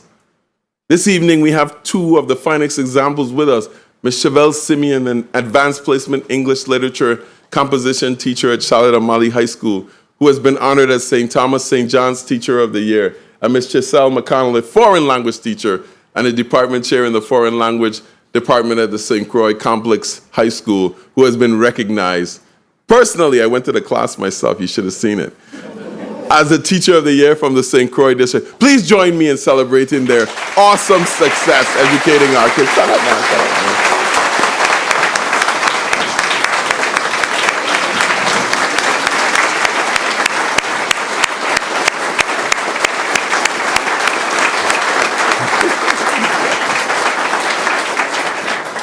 I made sure I went this year to the classrooms. I didn't want it to be the first time I met them. Now, it's not always easy to do the work that you do. And we all know that the conditions are real challenging. But our best and our brightest teachers persevere and find a way to be brilliant every day. We continue to invest in early childhood care and education. Projects under Head Start program backed by $42 million in disaster recovery grant are advancing consistently. In 2023, 6 locations, Anna's Hope, Concordia, Bolongo, Lindbergh Bay, Minetta Mitchell, and Cruz Bay, concluded solicitations with work commencing in August. Demolition is underway and completed for most of these facilities, with contractors working to complete construction of 6 brand new Head Starts this year. Yeah. Y'all think nothing know me going on, eh? A large part of our continued strategy to ensure that our graduates are both college and career ready is the Jobs for America's graduate program. JAG is a national nonprofit that deploys a model in 40 states, designed to keep young people in school through graduation and improve their success in education and career.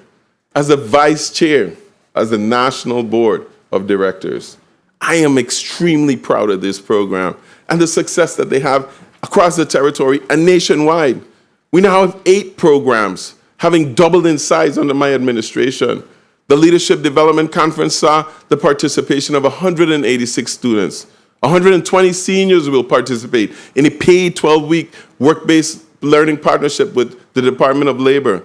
The Virgin Islands has received awards for its outstanding performance for 2 consecutive years, highlighting the significance of investing in our students for the future. That is what we did when we started the GVI Financial Fellows Program. We offered young people just out of college the opportunity to gain real-world experience with a big paycheck, $55,000 a year. This is a paid 2-year internship in the government of the Virgin Islands. The first cohort of students graduated last year, and numerous of these graduates of the program are already finding success in permanent jobs. Young people like Department of Human Services financial analyst Robert Tirado and Office of Disaster Recovery financial analyst Linique Williams. Stand up, let them see who you are. You're young people.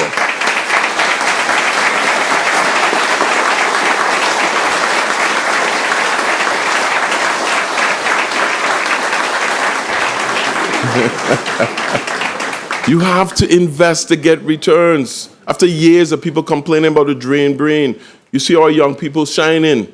We want to ensure that our students receive a strong start from birth all the way through their public education journey and ready for the world. If there's one thing I am passionate about, you know, is reading. In 2024, we began a campaign to bring our library facilities back online. We will continue to champion programs to promote literacy, provide flexible spaces for community engagement, and bridge the digital divide by providing easy access to online resources. Again, so excited. Our goal is for all library facilities to operate at extended hours and weekends. I'm pleased to announce this evening that after receiving $1.8 million in extensive repairs and hazard mitigation measures, the Florence Williams Library in Christiansted is reopening in February.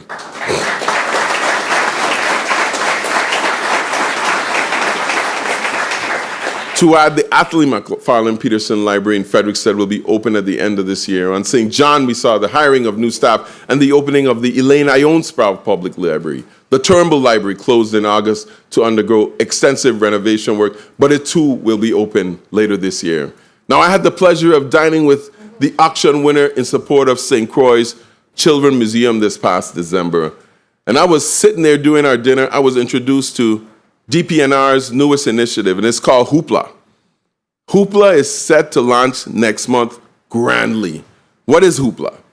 It hopes to bridge the digital divide by putting our Virgin Islands Public Library at the fingertips of every Virgin Islands student and adult. With just a library card, everyone will have access to borrow and enjoy audiobooks, ebooks, comics, movies, and so much more. And all you will need to access this platform is a screen for free. Tonight, it pleases me to say that as of March of last year, the JFL North Temporary Hospital Facility opened on St. Croix. This state-of-the-art $130 million facility accommodates St. Croix's residents during demolition and reconstruction of the Governor Juan F. Louis Hospital. Currently, there's still 4 additional projects necessary for the complete decommissioning of the former hospital. Once completed, the demolition of the existing storm damage structure can begin.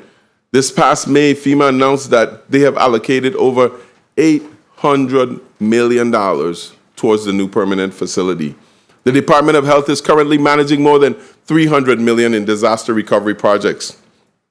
These were awarded for the rebuilding of 4 different facilities. The Women, Infant, and Children Center at New Handsome, which is complete. The WIC building in Frederiksted, which is under construction. The Charles Howard Memorial Complex, which is going through demolition, and the Eldra Schulterman Mental Health Facility on St. Thomas, which is in design. We are eager to start serving our residents in these new and modern health spaces. In 2023, after a successful battle with COVID-19, with more than 56,000 Virgin Islanders immunized and minimal loss of life, we transitioned from pandemic to endemic. However, COVID's impact exposed long-standing health disparities, emphasizing the urgent need to fundamentally change the way health programs are delivered. The future of public health is centered on health equity, predicting and preventing illnesses at the community level lessens the disease severity that will serve to reduce the economic burden of our healthcare, most namely the unfunded care at the hospitals. The pandemic also pushed us into the digital age, with public health increasingly dependent on automation and integrated systems for comprehensive program and service delivery. Today, the Department of Health and our Office of Health Information Technology are actively reimagining the public health landscape in the territory. We are making progress in making healthcare more accessible to our residents. For the first time in decades, residents in the territory have access to individual health plans from the newly admitted insurance carrier, Caribbean Group. This means an individual without belonging to an employer's group plan can get insurance. This insurer will offer individual private medical care insurance coverage, filling the long-standing void in the health insurance market. We are excited about the potential for this development to reduce the uninsured population. Lieutenant Governor Tregenza Roach and his staff have done an excellent work in searching for this opportunity for us.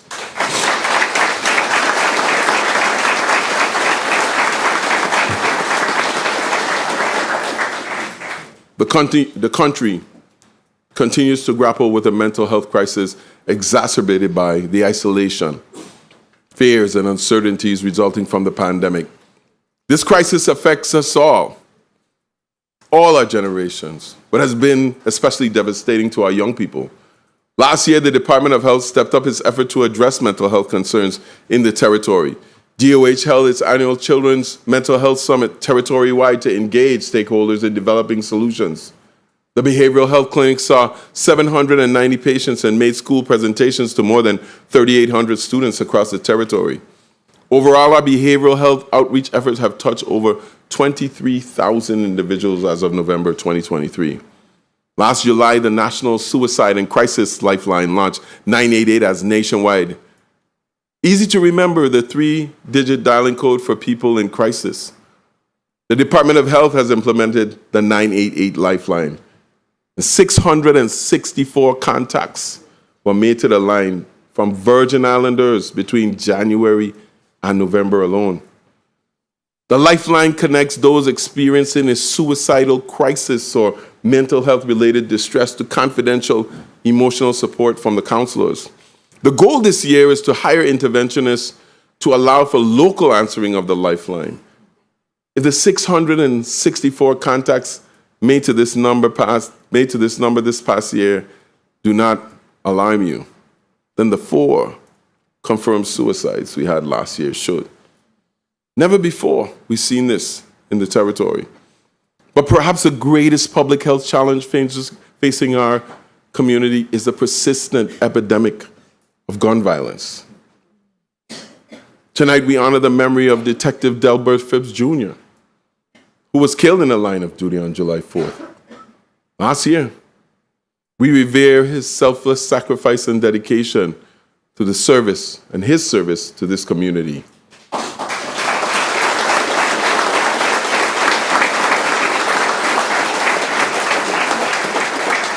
Likewise, we commend all those men and women who have chosen a career in law enforcement and conduct themselves with competence and professionalism.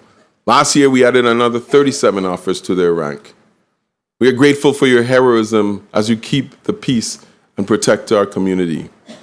Gun violence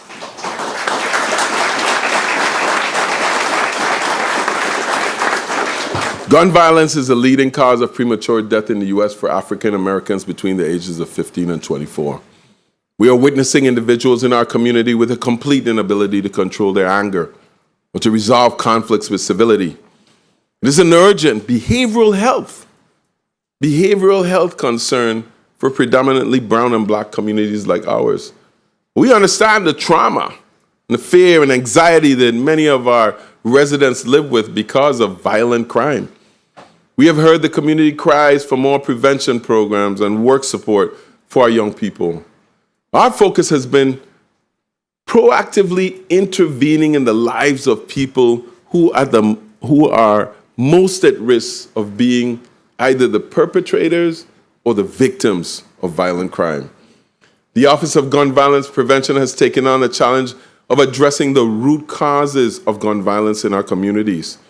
This work involves planting the seeds to facilitate the long-term reduction of violence by mentoring at-risk youth, conducting community activities, making presentations in our schools, and assisting individuals with getting gainful employment and getting their lives on track. The office maximizes its effectiveness through partnerships with Project Safe Neighborhoods, the National Network for Safer Communities, various government departments, and others. In the short term, the Office of Gun Violence Prevention conducts walk and talks on the turfs, assists parents with unruly children, and intervenes in incidents to prevent retaliation.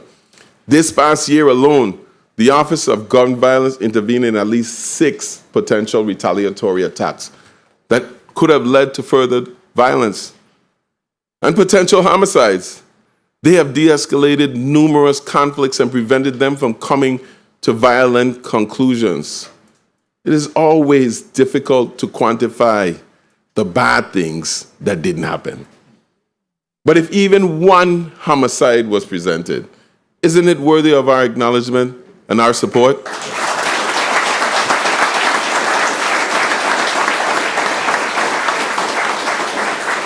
Our Virgin Islands Police Department has been making substantial strides in its crime-fighting capacity. Thanks to a measure sponsored by Senator Diane Capehart and passed by this body, we will be developing a real-time crime center to monitor our growing network of closed-circuit surveillance cameras. The use of technology and camera system has played an integral role in over 30 cases in the Virgin Islands, leading to arrests and closing vehicle accident investigations. Contracts are in place to add additional cameras to our schools, our roadways, our recreational parks to protect our people. We also added assets on the marine front with the purchase of 2 Renegade Go Fast vessels that have been in operation in St. Croix since July. The St. Thomas unit's build-out is scheduled for completion in May.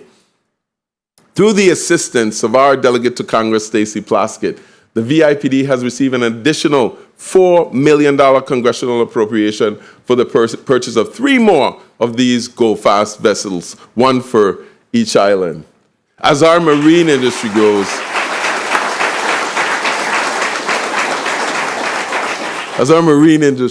so should our enforcement capacity. But a large part of our crime prevention strategy is focused on discouraging convicted criminals from reoffending. We know that when provided with the appropriate support, previously incarcerated individuals can transform to rehabilitated citizens who contribute to our workforce. We have partnered with Align Community Inc. to ensure inmates get the wraparound services they need to be productive upon release. They will get workforce training and assistance with career placement. In addition, they will receive mentorship and counseling and be part of a cohort where they will receive additional support from peers and professionals on their transition back into society. This program complements the reentry program that begins in the Bureau of Corrections. The Equine Therapy Program, which began last August, harnesses the therapeutic essence and our cultural love of horses. This groundbreaking program at the John Bell Correctional Facility has witnessed its first 11 graduates having experienced a journey of emotional healing and personal growth. The Bureau has also collaborated with Happy Homes to unveil the first transitional home on its campus. They actually have houses on campus at the correctional facility, with 2 more on the way. This is significant because sometimes when inmates are released, they don't have anywhere to go. Second chances don't just benefit the individual, they benefit our entire community.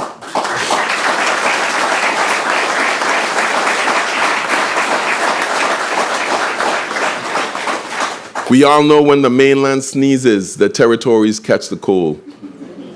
The economic and social issues plaguing the continental United States are slowly creeping their way into the territory. Our Department of Justice has tirelessly confronted many of these issues through vigorous prosecution. Although the fight against human trafficking, sexual abuse, the proliferation of opioid abuse, and tax evasion continues, the Department of Justice has demonstrated that it is up to the task. Through its effort, the Department of Justice has secured more than $1 million in opioid settlements and judgments to combat this growing epidemic. This will be administered through the Department of Health, The national opioid epidemic that started in the late 90s is now an active problem in this territory. Fentanyl, a synthetic opioid that is up to 50 times stronger than heroin and 100 times stronger than morphine, is a major contributor to fatal overdoses in the U.S. Unfortunately, it is now here in the territory. Last year, there were 3 confirmed deaths due to fentanyl overdoses. 3 deaths are 3 too many. This month, the Division of Behavioral Health hosted a planning meeting for a territory-wide opioid overdose prevention task force to center community engagement and address this growing crisis. I urge each of you and our entire community to get educated on the dangers and actively discourage our family and friends from abusing fentanyl and other opioids. We must not shy away from the ugliest parts of our community, but instead be resolute in our efforts to address them head on. Human trafficking and sexual abuse are real and present threats to our community. The territory has now received settlement funds resulting from human trafficking litigation, including proceeds from the sale of Great St. James, Little St. James, and other direct funds. These settlement funds include $20 million to support services to vulnerable, disenfranchised individuals and community organizations to address social ills, including sex trafficking, human trafficking, mental health initiatives, domestic violence, and poverty. An additional $25 million will supplement prosecution and enforcement measures within the territory. $15 million more will be allocated to mental health services. Last August, legislation strengthening support for human trafficking victims, including mandatory reporting requirements, was forwarded to the 35th Legislature for action. The proposed legislation recognizes and allocates an additional $11 million specifically to be used to combat human trafficking in the territory. Tonight, I implore this body to act on this legislation. The rollout of legalized cannabis industry in the Virgin Islands continues to make progress. This administration remains adamant about bringing the growth, sale, and purchase of cannabis to a legal and properly regulated market. This includes the first of its kind in the entire United States, a pathway to legal cannabis for sacramental use. I have also recently submitted to the legislature pertinent technical amendments to 8680 to address some of the remaining issues with the existing law. Tonight, I am pleased to announce the launch of the Cannabis Registry Program, starting with the medical practitioners and sacramental organizations being allowed to register. This will be followed by patient and sacramental users to begin in early April. Additionally, just a few months ago, 50 Virgin Islanders participated in cannabis training courses, including horticultural training, extraction and manufacturing, and bud tending, ensuring that our community is prepared and educated to take advantage of this industry. By early September 2024, we expect to issue the inaugural license for dispensaries, cultivation, and processing. Finally, the need to ensure that everyone can participate in this new industry makes the work of the Auto Expungement Task Force vital. The task force has been assembled and is working meticulously to expunge the criminal records of those who were previously convicted of simple possession and other related marijuana statutes. We are utilizing the best practice from the experience of other U.S. jurisdictions to develop this industry in the right way. Since the creation of the Supreme Court in 2006, we have been served by 3 exceptional justices. As part of the continued growth of our Virgin Islands judiciary, tonight, I wish to announce my intention to add another exceptional jurist to their ranks by nominating the Honorable Harold L. Willocks to be a justice of the Virgin Islands Supreme Court.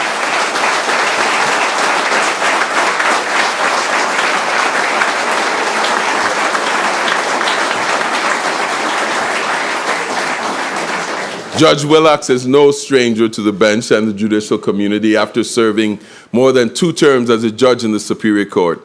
His prior public service includes previously serving as the presiding judge of the Superior Court, chief public defender, and assistant attorney general. Judge Willocks is a consummate public servant, published author, and son of the soil.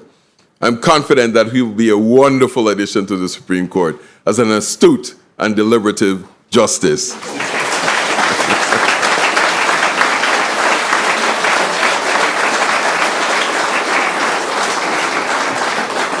Last year, the Virgin Islands Housing Authority completed the renovation of 82 public housing units at Walter I. M. Hodge Pavilion in Frederiksted. Some of those units had been abandoned since 2000, 20 years.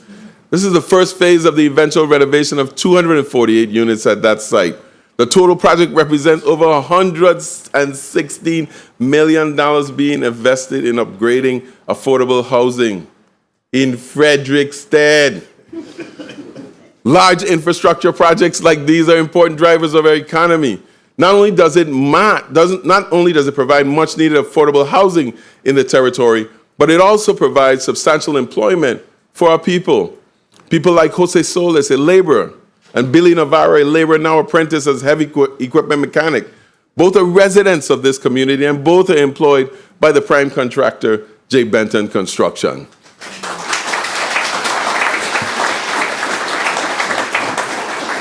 We are tireless in our home ownership for Virgin Islanders, and in our pursuit opportunities, we continue to promote our VI Slice program. VI Slice is a gap financing program administered by the EDA that helps eligible Virgin Islanders buy, build, and renovate their first home. It provides grants, not loans, grants of up to $200,000 for the purchase or construction of a home, and up to $100,000 for down payment and closing costs. Since the program's launch in October 22, the VIEDA has executed a memorandum of agreement with 6 local mortgage lenders.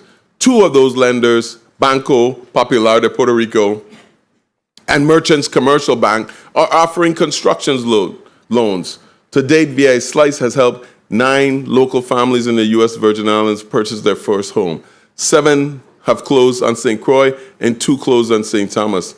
As of December, there are 147 applications for Homeowners Assistance Fund mortgage program, funded with $8.5 million from ARPA. The Housing Finance Authority paid out $918,000 in direct assistance to 70 qualified households. These funds provided relief for homeowners who experienced financial hardship during the pandemic and were used for mortgage reinstatements, mortgage payments, mortgage principal reduction, cases of foreclosure, delinquent property taxes, and insurance, just to name a few. We are steadfast in helping Virgin Islanders achieve and keep the goal of homeownership. The revitalization of our downtowns is a passionate goal of this administration.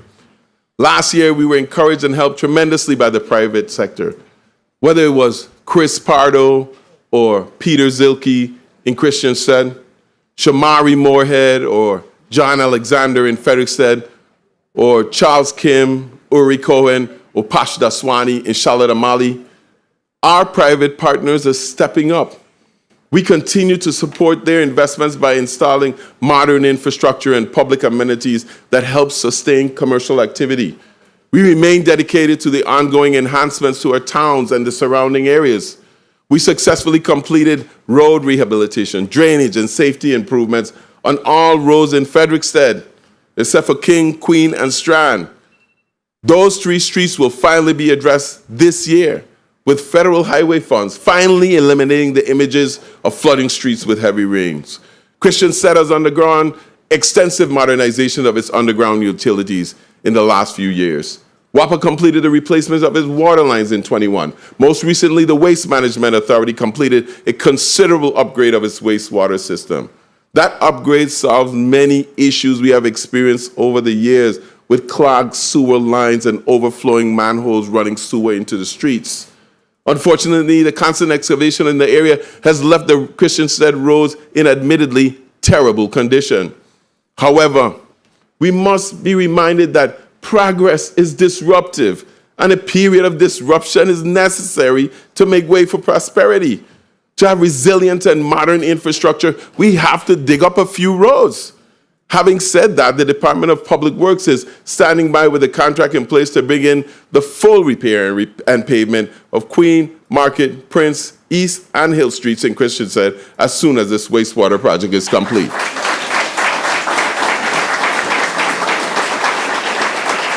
In Charlotte Amalia, another long-standing project is coming to fruition. The overall design for Veterans Drive 2A is in final design review stages by the Federal Highway Administration. As a 2022 Department of Transportation RAISE grant, this project is one of 42 projects nationwide selected to expedite processing to ensure that the notice to proceed occurs this year. That's the highway that comes around the legislature and connects to Veterans Drive. Now, it has been a consensus for quite some time that the key to restoring our vitality to our downtowns is to restore residential living to the towns, truly creating live, work, and play spaces. Unfortunately, many of the residential structures within our towns that formerly housed some of our founding and most prominent families are now abandoned and dilapidated. While there is a shortage of properties available for home buyers and renters, we have hundreds of homes across the territory sitting in disrepair, some admittedly beyond the point of repair. If we can successfully address those properties that are being neglected, it will not only remedy the blighted condition of our towns and our neighborhoods, but it would also help reduce the cost of residential rental rates throughout the territory. That is why, earlier today, my office submitted to this body the Brian Roach administration proposal for addressing abandoned and derelict buildings in our towns and neighborhoods.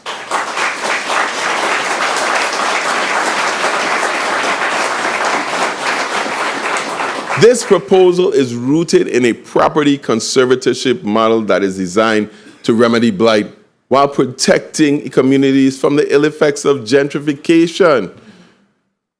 Let me say that again. If we wanted to take the properties, we could. They owe taxes on them.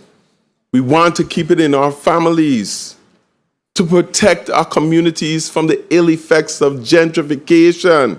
In developing this proposal, we have gathered public and private stakeholder input. We held public town hall meetings in both districts.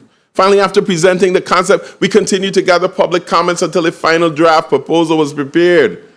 I want to thank all the engaged residents who took the time and effort to read the draft and proposal and formally submit comments. They were good comments. But the proposal now before the Senate reflects broad input and consensus on an approach tailored to meet our community's needs and concerns. But before this proposal was even publicly distributed, there were attempts to politicize the matter with misinformation and fear-mongering. Some attempted to put a cloud of suspicion over the proposal and build opposition for the sake of opposition. However, buried in all of that noise was a real and legitimate concerns regarding potential gentrification of Virgin Islanders being dispossessed of their properties. I heard those concerns loud and clear. I also heard from Virgin Islanders who own property or have property in their families that they would appreciate seeing it restored. Those who want to do right by the property they have inherited. Those who know their siblings will never agree on a path forward, or that the absentee property owner is unconcerned and oblivious to the conditions of the property back home. All these voices were heard, considered, and ultimately resulted in the proposal which is now before the legislature. Some have suggested that this matter is too controversial and complex to successfully build consensus. I disagree. We are all motivated to solve a problem that is becoming increasingly obvious and persistent. It's not just a matter of the properties being held up in probate. Even when ownership is free and clear, we have property owners who are unable or unwilling to prevent their properties from falling into disrepair. We must find a way to help those property owners help themselves. Nothing is too complicated, it's so complicated that cannot be simplified by hard work. The Honorable Vern Hart said it, and I believe it. So senators, let's get to work on solving the problem of abandoned and neglected derelict buildings in our towns and in our neighborhoods.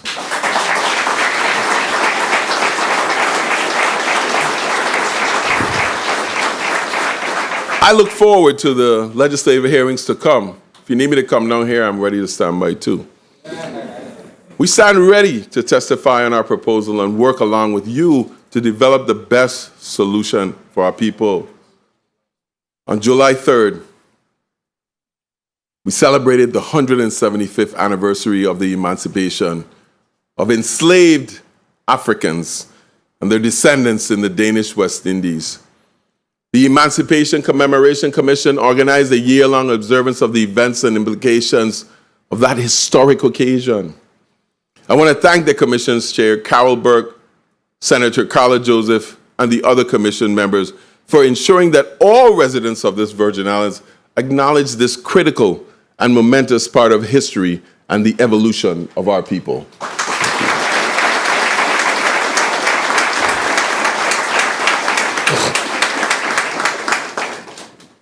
We have certainly come a long way since 1848. Many of us are the descendants of enslaved Africans that resided right here in the Danish West Indies, on the United States mainland, or elsewhere in the Caribbean. As a people predominantly of color, we have progressed tremendously from the inhumane cruelty and unforgivable sin of chattel slavery. In fact, we may have progressed so far over the years that we now take some of those gains for granted. There was a time in these islands when education opportunities for people of color were limited. That is why I am worried that our residents are not capitalizing on the opportunity for a free college education being provided at the University of the Virgin Islands. There was a time when people of color did not own property. Each successive generation of residents of these islands strive to make property ownership much more attainable. That is why it is heartbreaking to see some property owners demonstrate an absence of pride by allowing their properties to become overgrown or filled with trash. There was a time when our ancestors were not valued. That is why I'm concerned that we associate with and enable violent criminals who similarly place little value on life. There was a time when we did not have the right to elect our leaders. They were selected for us. So I have grown uneasy that too many of us enjoy the spectacle of politics, but never personally get involved in making this community better for ourselves and our neighbors.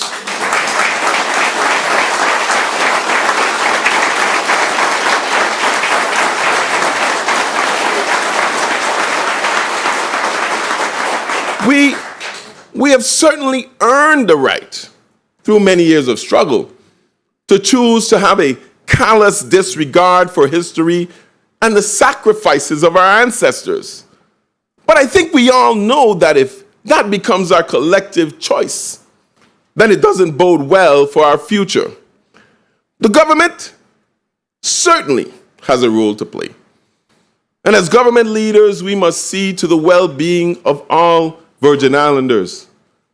But that does not absolve us from doing our part as individuals.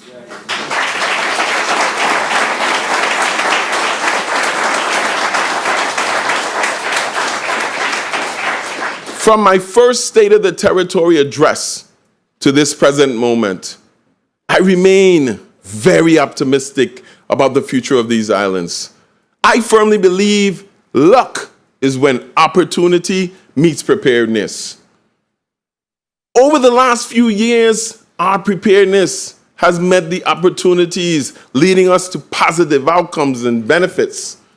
And while we are making great progress in keeping the promises we made to the people of the Virgin Islands, we are still constrained by our resources. As a result, that progress has required difficult decisions. Whether you're the head of your household or the head of state like me, leadership requires setting priorities and making uncomfortable but prudent decisions.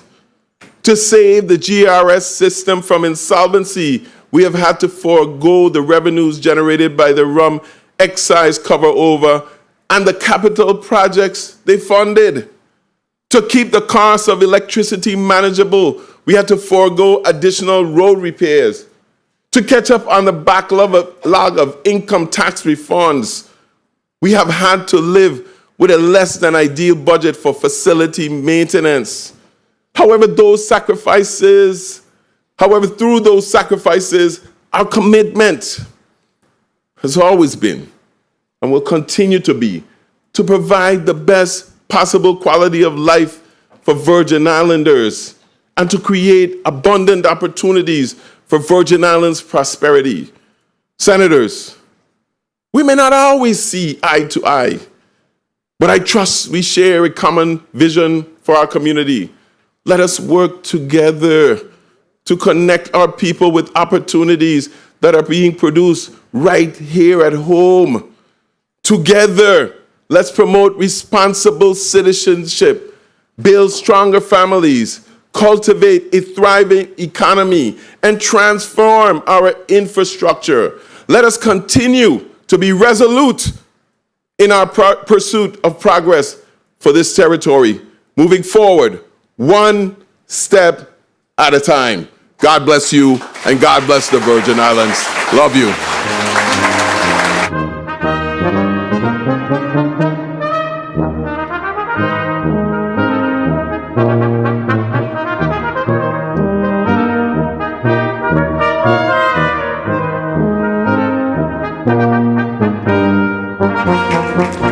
Please remain in place until the governor leaves the chamber.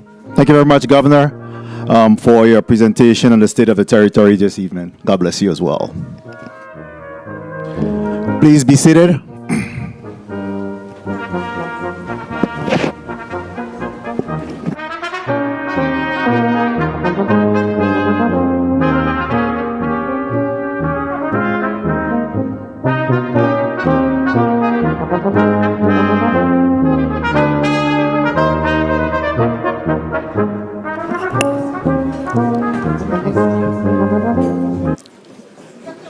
Please recognize the departure of Lieutenant Governor Tregenza Roach.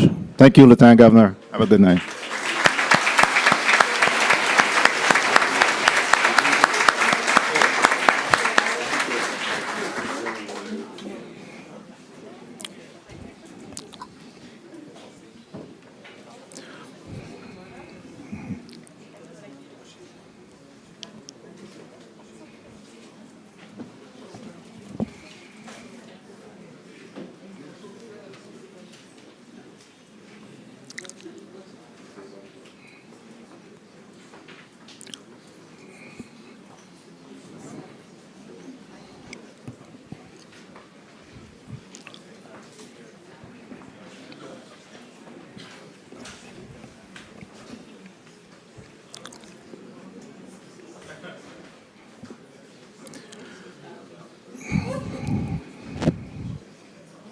At this time, we will recognize the departure of our delegate to Congress, Stacey Plaskett.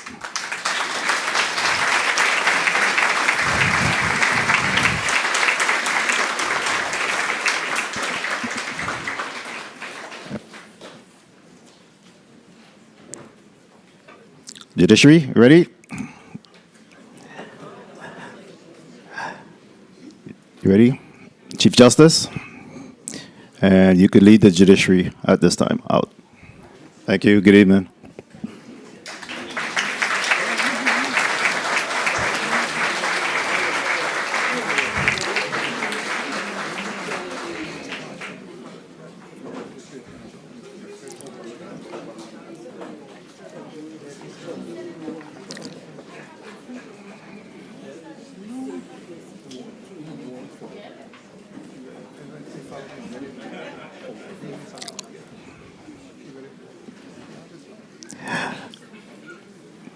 And they'll be followed by the governor's cabinet, again led by Chief of Staff Carl Knight.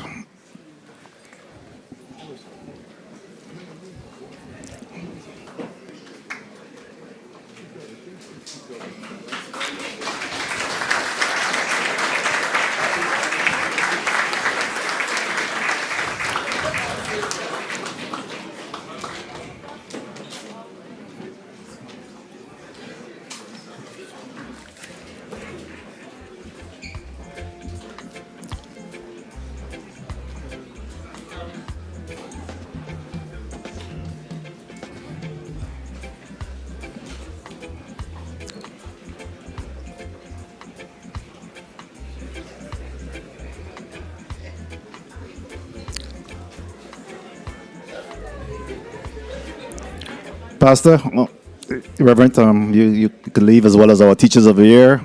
You can just follow right behind the governor's cabinet.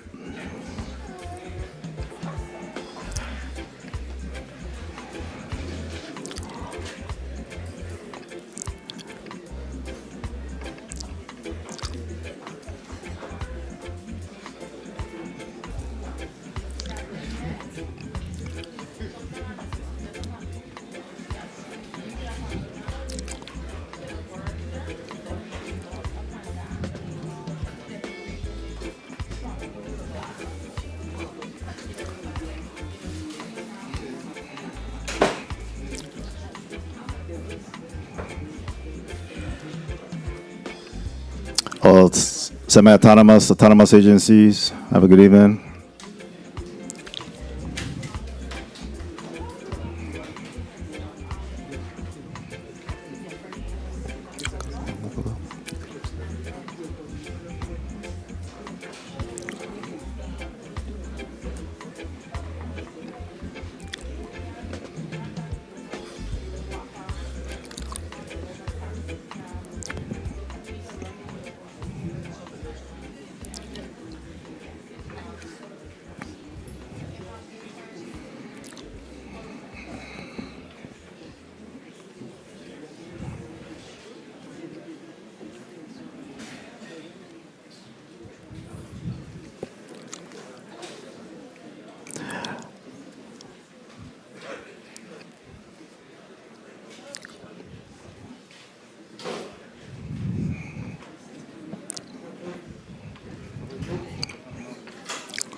At this time, the session of January 22nd, 2024 is hereby adjourned. God bless each and every one of you, and the media, the rest of the audience can stand by. You'll certainly have the response by our legislators momentarily.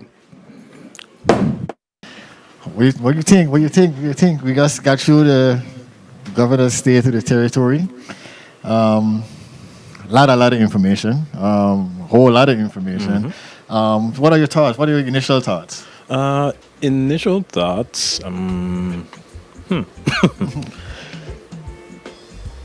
Well, we did hear this seemed to be very heavy on the state of our economy. I think we were seeing so much things about numbers. We were seeing finances. This seemed to have been much heavier on the economy than what I believe it was last year. I know last year what it was like, hey, we have the money. This is how it's, this is what it is. And I'm thinking now it's, here's money, this is how we're going to use it, this is how we're going to spend it. So it did seem very, very heavy on the economy.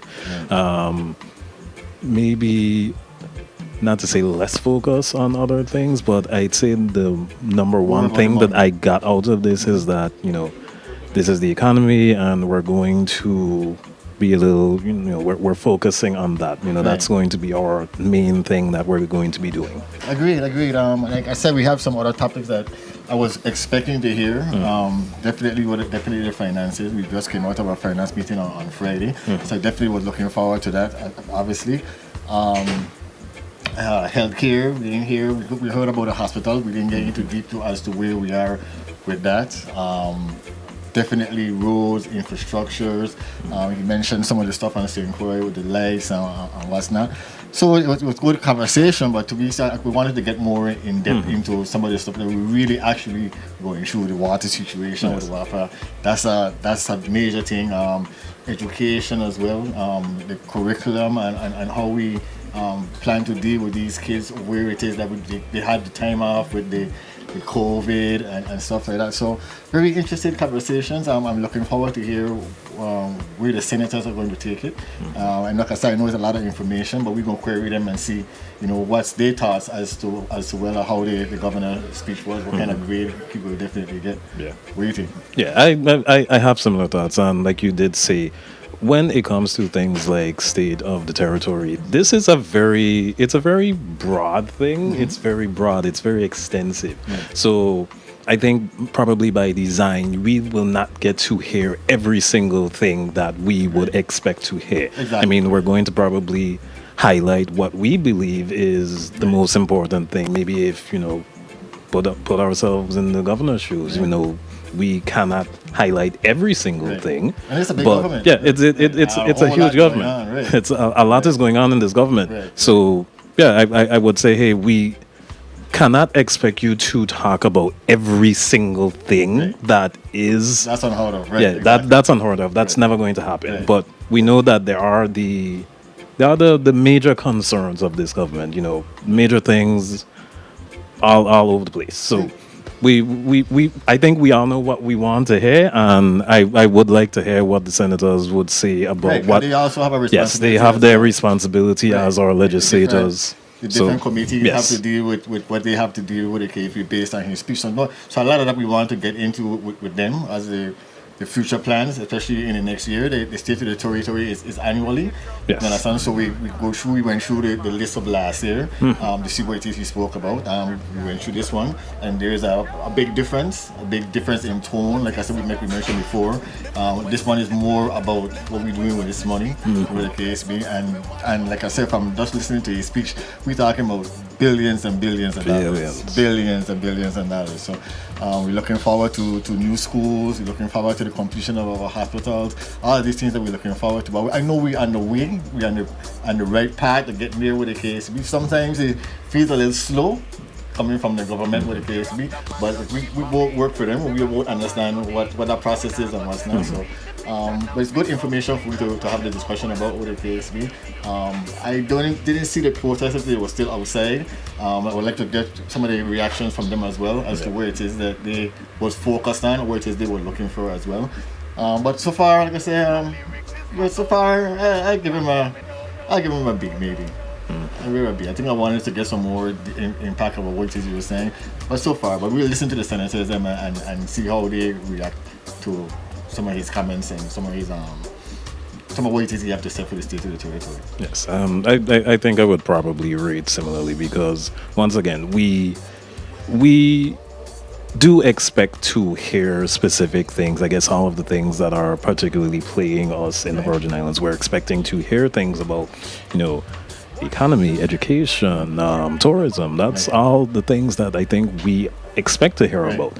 But maybe the things that we probably wouldn't expect to hear about, we would want to hear about those things as well, because once again, it's a huge government. It's a very broad government. There's so many little pieces that come together to make this government. So it's always good to get that entire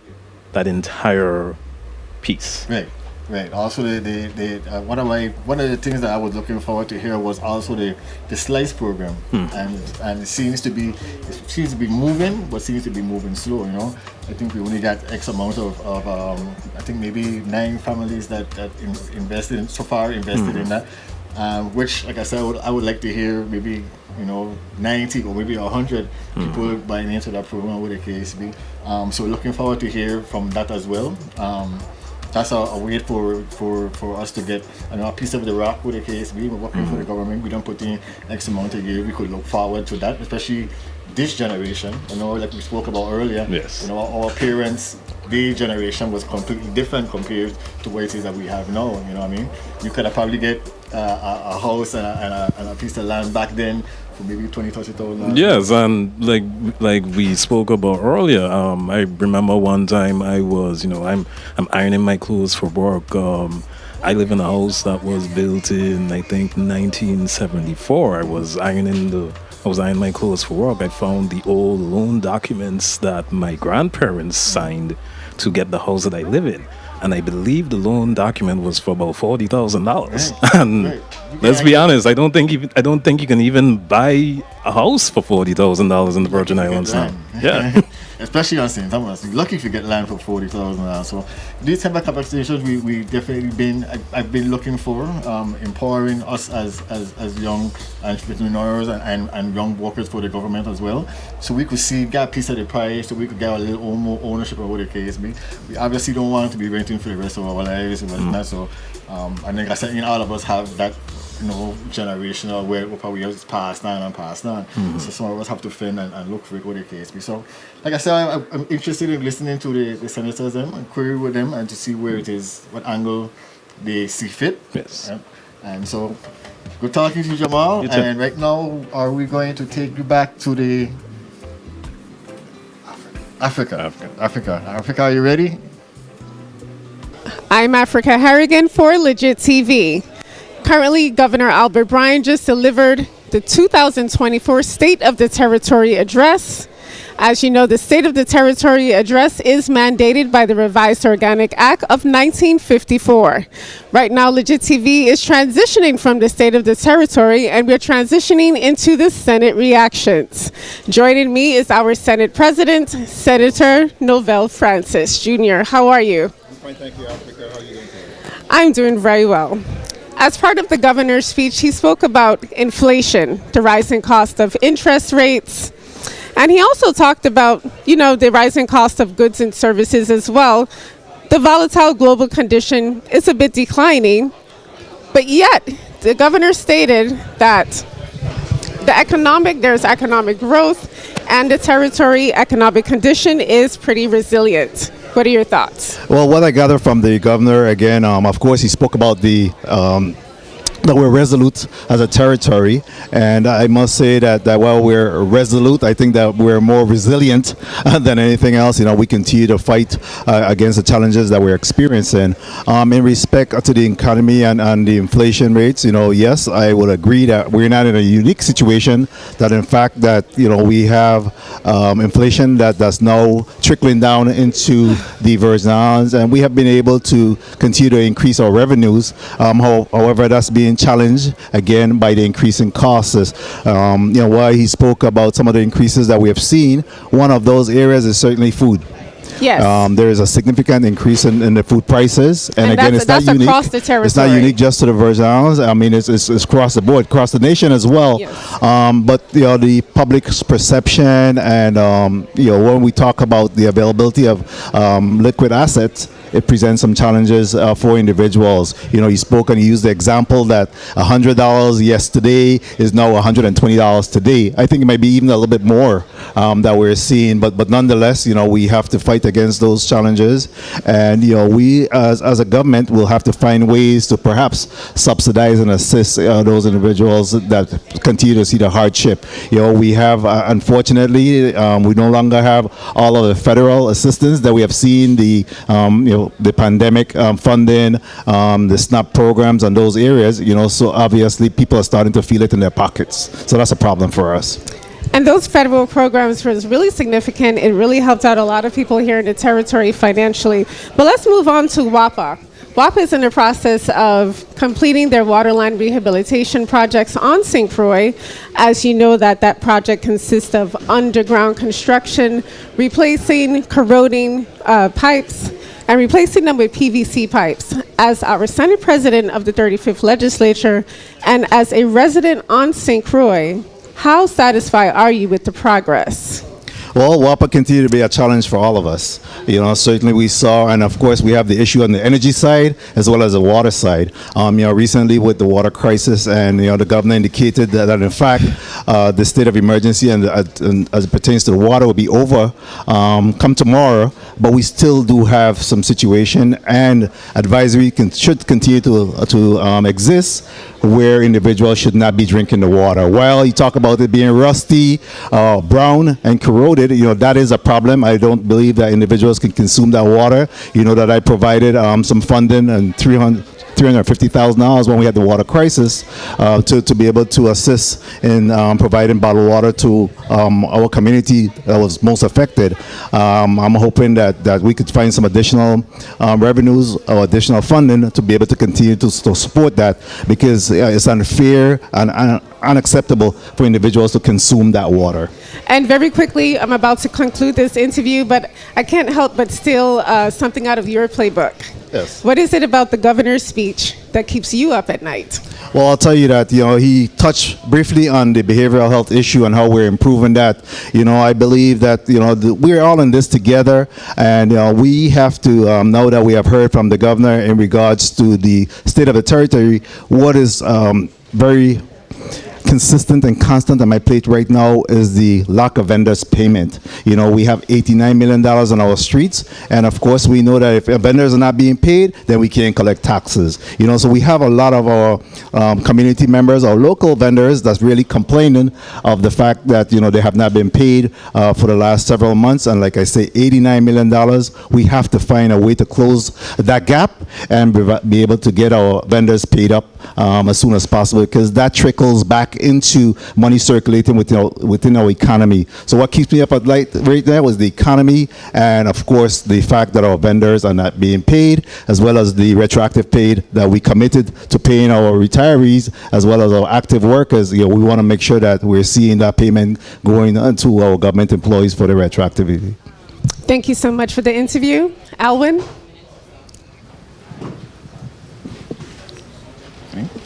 Thank you so much, Africa.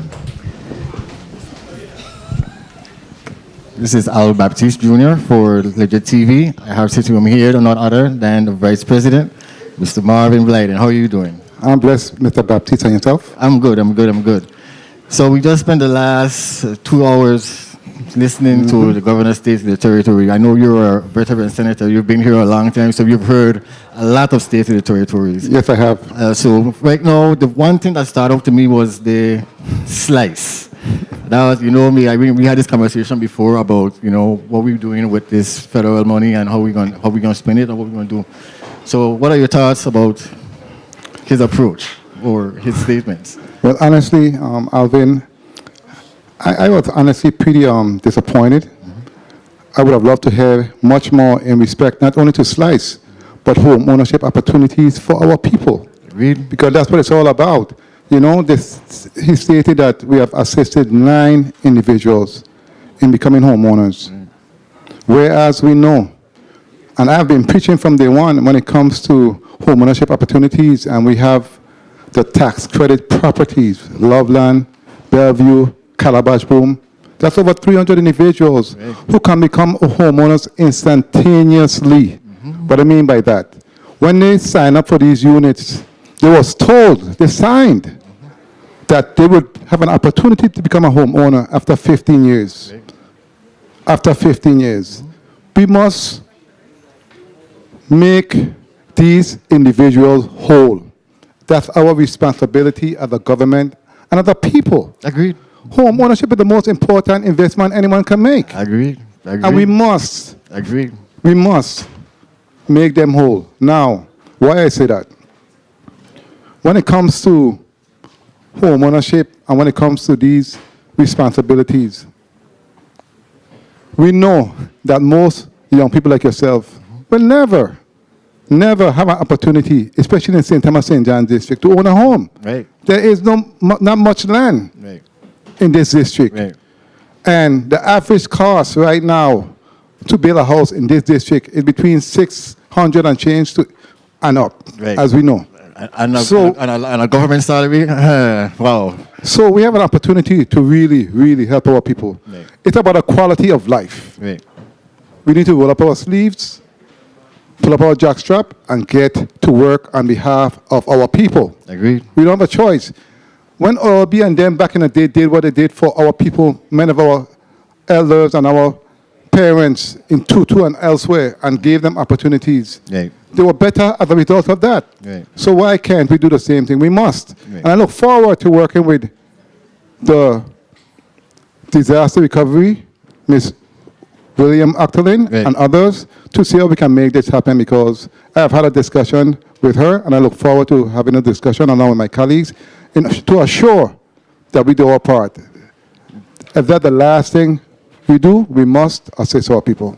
One of the good things that he also mentioned was the Walter Hodge Pavilion.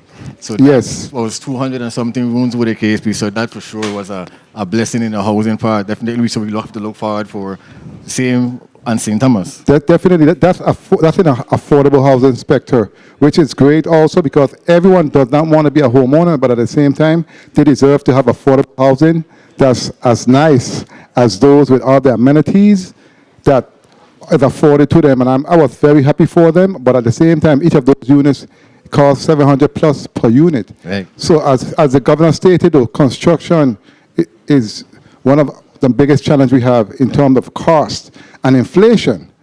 So it's important that we take advantage of these federal funds and utilize them in the best way possible on behalf of our people, because that's who it's about and that's what it's about. That's right. And I look forward again to working with my colleagues and assuring that we do what is necessary to increase and improve the quality of life, because that's what it's all about. Thank you, Senator. Appreciate you for sitting with me. Thank you for so the much. time. Appreciate right it. now, we'll take you back to Africa. Thank you, Alwyn. Joining me is our Senator Carla Joseph. How are you? I am wonderful, Africa. How are you doing this evening? I'm doing pretty fantastic. Thank you for asking. What are your thoughts on the governor's speech? I thought he was charismatically passionate in his presentation. He was very upbeat and optimistic in what his administration has done and working with the 35th legislature.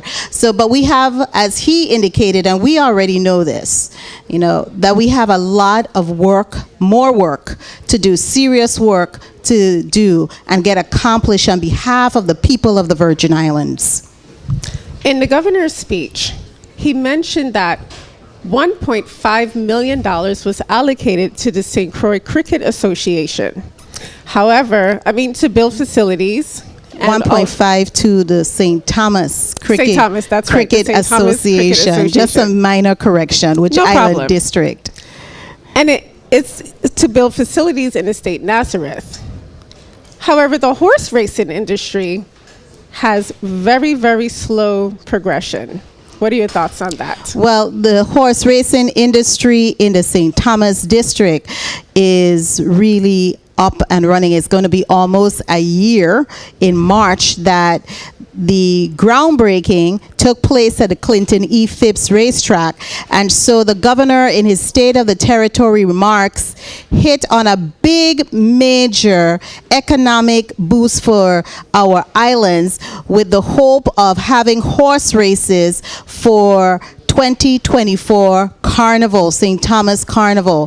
So definitely we should see some additional revenues coming in to help our coffers, as well as to make whatever outstanding vendor payments that we have. So I'm very happy about that. I stood strong on supporting horse racing. In fact, this past legislature, the 34th, we appropriated some monies to get additional equipment for the horse racing track here in the U.S. Virgin Islands, St. Thomas, Clinton E. Phipps racetrack. So I'm excited about that. I'm a huge horse racing enthusiast. And now let's talk about the cricket.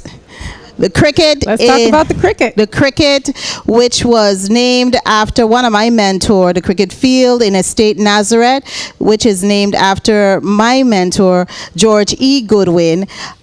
Cricket field, we are hoping to see that, because what we're looking at is a very key industry, and that will be sport recreation. So definitely we want to work on that.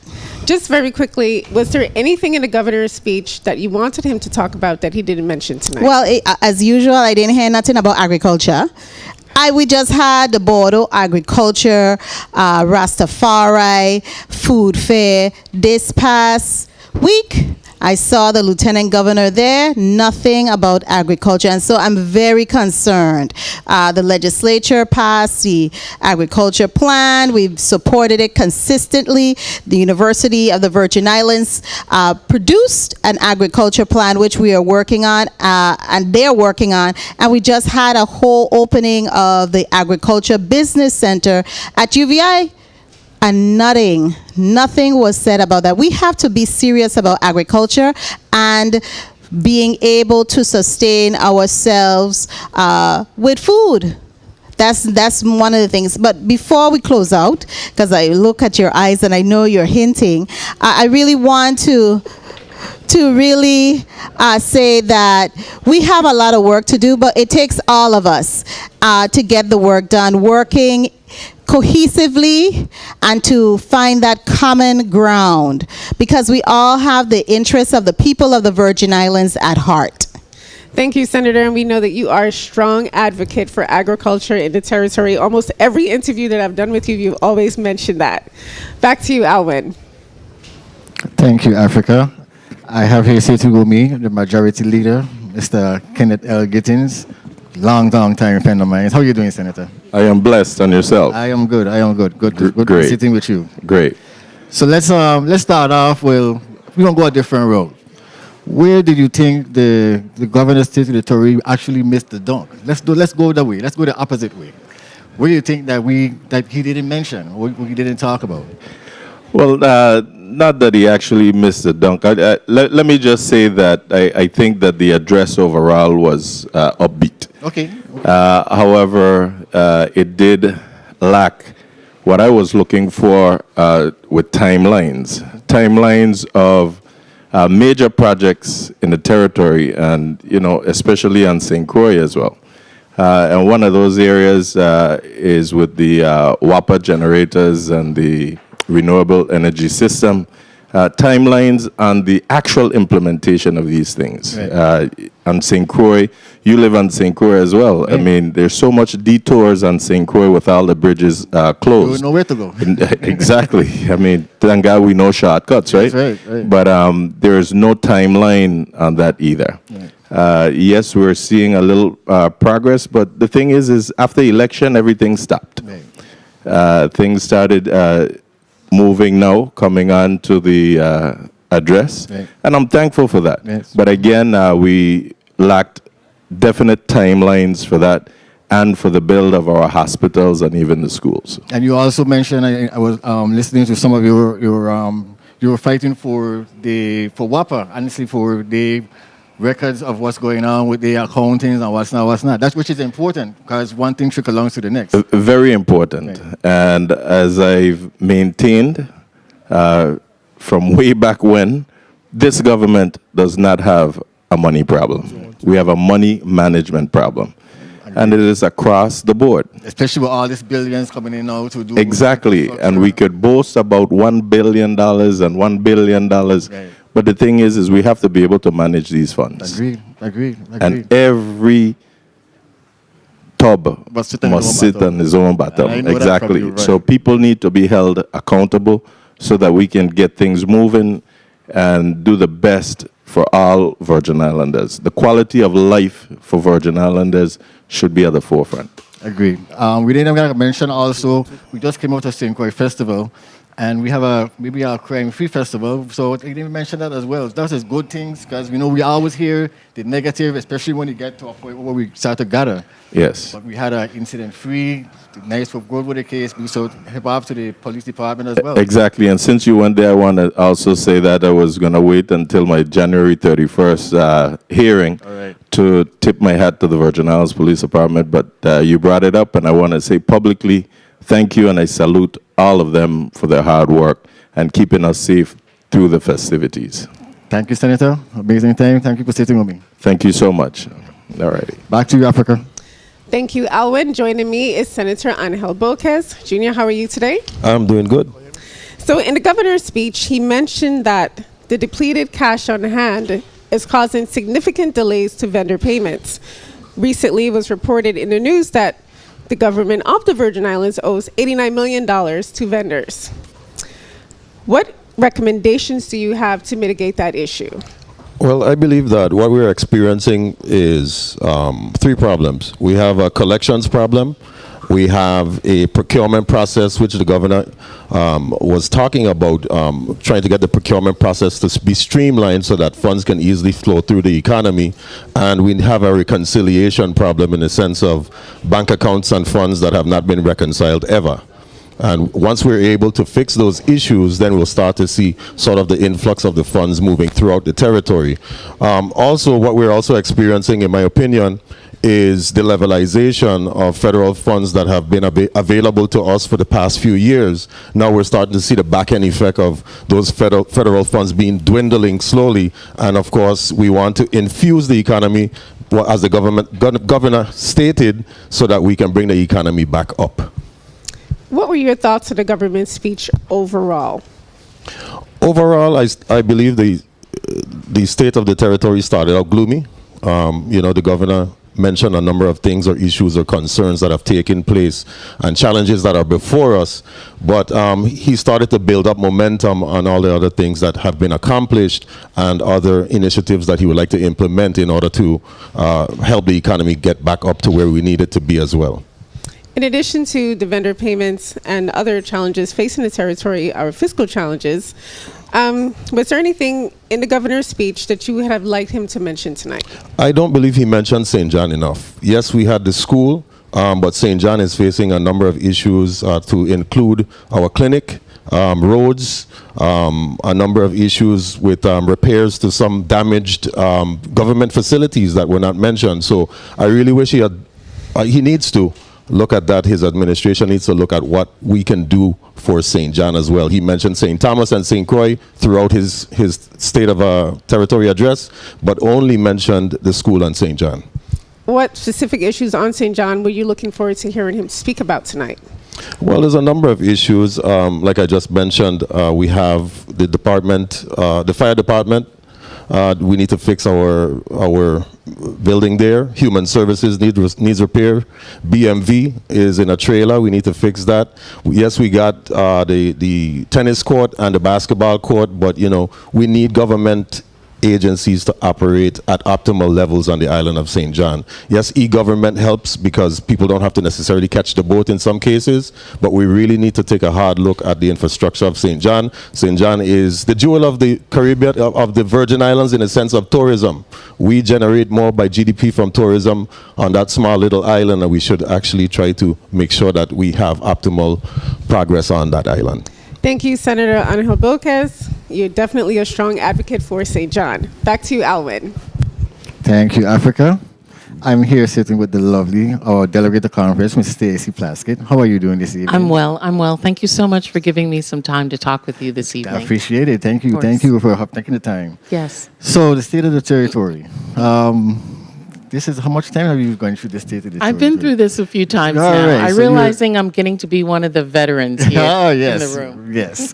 So what do you think? What do you think about his approach to this state of the territory compared to last year and past years? Sure. Well, I don't want to do comparisons of it, but I think that one of the things that our governor has that is very important is, as he said in the State of the Territory, that we are resolute, that he is very resolved about his plans and how he wants to move forward, pushing through obstacles and attempting to get to an achievement that he has outlined, whether that be through technology or that be related to reversing brain drain, bringing young people in. These are themes that you've heard throughout the various years that he's given his State of the Territory, and I think they speak to his vision and his plan. Okay, so especially from right now with disaster recovery. Sure. We have billions, Yeah. literally billions coming into here. So I know as a Virgin Islander, sometimes we don't see it moving as fast as we would like to see it. True. We know it is moving. Well, that's the thing that one of the things that gave me a sense of pride in my own work and the work of my office was the amount of revenues that came from federal funding, came from the work of our office, whether it was to change the law so that we could receive exponential money through the recovery. The funding that we received through ARPA was really a line item that I wrote when I was on the Ways and Means Committee for us to get a disproportionate amount of funding for the size of our territory, as well as some of the other funding, whether that's FEMA or otherwise. I am concerned because, as the governor stated, there's over $8 billion which has been obligated thus far. Of that $8 billion that we have spent, $3.1 billion. Right, wow. That leaves 2/3 that has not been spent thus far. And of that $3.1 billion that's been spent, over $2 billion of that was in emergency funding that was utilized directly after the storm, and a large portion of that is administrative costs. So we've got to be able to begin to move this money not as obligated, but to actually be utilized. And then there's another $15 billion that is out there that is going to be used, whether it's for the schools or the hospitals, all of the other projects, changing our wastewater system, etc. We have got to find a $1.5 billion match to that money. And that's something that I know that our legislature has got to really dig into the numbers. I was grateful for the hearing on Friday, which really calls for accountability. And I'm grateful to the governor for also saying that we need to have a long-term cash management strategy. And I think that's something that's in all of government, both the legislature and the executive branch working together to resolve. Thank you so much for sitting with me. Thank you. Thank you, Senator. Thank you, Senator. Oh my gosh, you did a Not a- fun job, right? I'll take. Then You know, I get the Congress. You that's keep that's an working. honorable You keep job. working. I'll stay in my lane, though. Thank for you very sitting much. with me. Alrighty. Thank you. Back to you, Africa. Thank you, Alvin, for that riveting interview. Joining me is Senator Diane Capehart. How are you tonight? I am doing well, and yourself?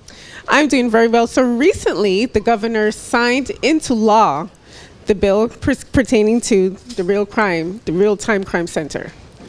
Tell us about that. Yes, I'm very excited about it because this is a tool for the Virgin Islands Police Department. With modern technology, there's so many things happening to help the police officers of the territory have better equipped information on cameras, the license plate readers, different tools that all come together in one.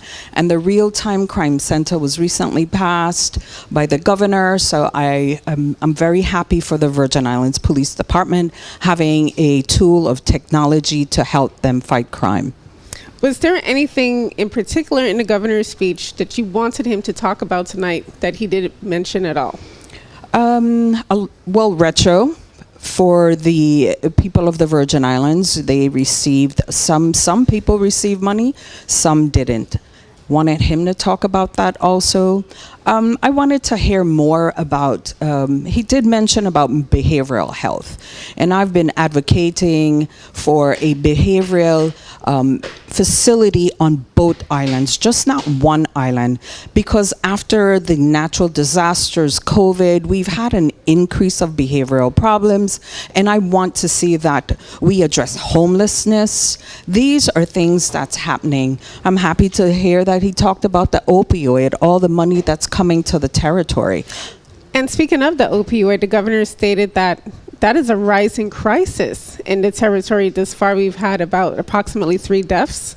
So, I mean, how do we mitigate those challenges? Well, serious education and outreach, that the community needs to be educated about what happens when you take opioid and how it can just change your whole life, your family's life. So I'm happy to see that the territory is getting money, but I want to be able to know that the money is spent within a reasonable time, just like all the disaster recovery projects that some of my colleagues mentioned. I would like to see timelines on that and money spent. That's what keeps me up at night, knowing from these hurricanes, we have not spent the monies that we need to spend. Thank you so much, Senator, for such a riveting interview. You were so passionate Yes, I am. in your responses. Continue Back to you, work. Elwin. Thank you.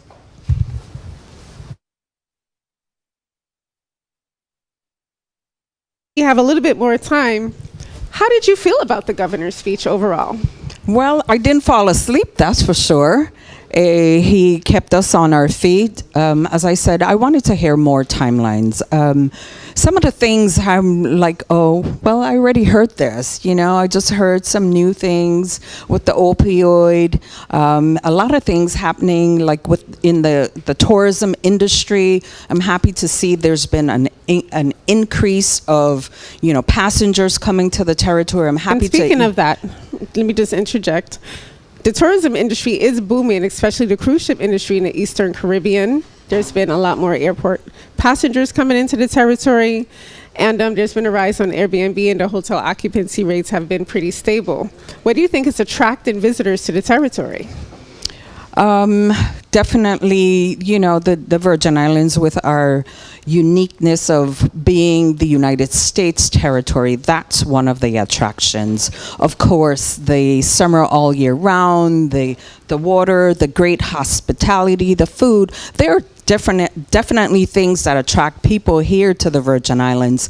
It's just that we need to also make sure that we work on customer service, giving our passengers, our visitors, the whole experience of hospitality for the Virgin Islands. Thank you, Senator Diane Capehart. Back to you, Alwyn. Thank you, Africa. I am sitting here with the lovely, the finance chair, Donna Gregory. How are you doing this evening? I am wonderful. I am a little warm, but I'm good. A little warm? Yes. I like warm. I don't like the cold, so I will be comfortable. Okay. So let's talk about the 2024 State of the Territory. My only question for you, we already had a meeting on Friday, so we went through this finances of where we at. Are you comfortable with where the governor touched on finances? Well, I'll tell you this. When we look back at the year 2023, and I say the year, I mean fiscal year 2023, we know that we didn't close fiscal year 2023 the way that we had projected. And of course, that has caused some challenges with our cash overall. But as we look to 2024, it is clear based on the current revenues, the revenues for FY 2024 to date in the first quarter are showing an uptick over the same time in FY 2023. However, it is important that the projects that the chief executive spoke about this evening, that those projects come to fruition. Right. Because as we worked on our 24 budget, we considered the revenues from those projects. I was very encouraged by the fact that we saw that there were a number of, there's an uptick in our building permits. So it means that we should see an uptick in our income taxes and an uptick in our gross receipts. Right. So that's encouraging. We should see an uptick in our corporate taxes. But we have to watch. We have to watch our revenues, and we have to watch our expenses. It is important that as leaders in the territory, we work together collectively to address these issues. Overall, one of the things that was important to me is the disaster recovery projects. We need to see that those disaster recovery projects really come to fruition. As we looked at FY 2023, those projects did not come to fruition as we thought they would. Right. And hence some of the reason why we're experiencing what we're experiencing now as it relates to cash flow. Of course, we know we had the hearing on Friday. And there was a lot of revelations. And I will say that for me, it is important that we work collectively together. However, the Department of Finance and the Office of the Financial Team, let's just say the financial team of this territory, it is important that they show best effort, that they've done all in their power before we begin to deliberate on this matter. One of the things that's equally concerning to me is the fact that we have, based on the information they provided, some $77 million in federal funds that remain undrawn, that has been spent. So that is contributing to our cash flow issues. So they have to show an earnest effort that they're in fact working on those things, and they're making an earnest effort to ensure that they're shoring up our financial health in the territory. But we see that there's an uptick in the cruise ships coming to the territory. We hope to see some more employments coming into the Virgin Islands. So overall, I am encouraged, but seeing is believing. Right. As you know, we've heard a lot of good things in the past, but I think what matters is, when the elephants fight, the people get trampled. So what matters here is that we really work with each other to really see and prove. We have to show and prove point at this point. So we want to see the fruits of our labor, and in order to see that, it matters that we work together to get that done. Amazing. Thank you so much for sitting with me. Thank you, Senator Gregory. Back to you, Africa. Alwyn, Thank you. joining me is Senator Milton Potter, Chairman for the Committee on Disaster Recovery, Infrastructure, and Planning. And as it relates to your committee that you currently chair, what did you think about the governor's speech? Well, I think the governor, as usual, the governor presents a very optimistic tone, which is what you have come to expect from the State of the Territory addresses. I think one thing that really stood out to me as chairman of that committee was the governor's decision to move in a different direction with respect to the bundling of projects. He indicated that he would be soliciting the services of a handful of mega contractors who will play an instrumental role in accelerating the rebuild project. That is something that I'm willing to be open-minded about. Definitely, I would want to delve in a little deeper as to how this would look, what steps in the process we would have to take. But the devil is always in the details. So one of the first meetings that this committee will have will be to bring in the key personnel in the disaster recovery space to drill down a little deeper so that the people of the Virgin Islands can get a clearer understanding as to what is involved in this. One of the things that the governor mentioned in his speech was the infrastructures of the roads throughout the territories currently improving. There has been repairs to bridges, and there's also been an expansion on cargo ports. The term that he used was modernization. What are your thoughts? I like the idea of the modernization of our key road and highway infrastructure and cargo ports. Ultimately, that assists us with economic development. I also think, though, that in addition to having these road repairs at some of those larger areas, it is also critical that we get into the neighborhoods.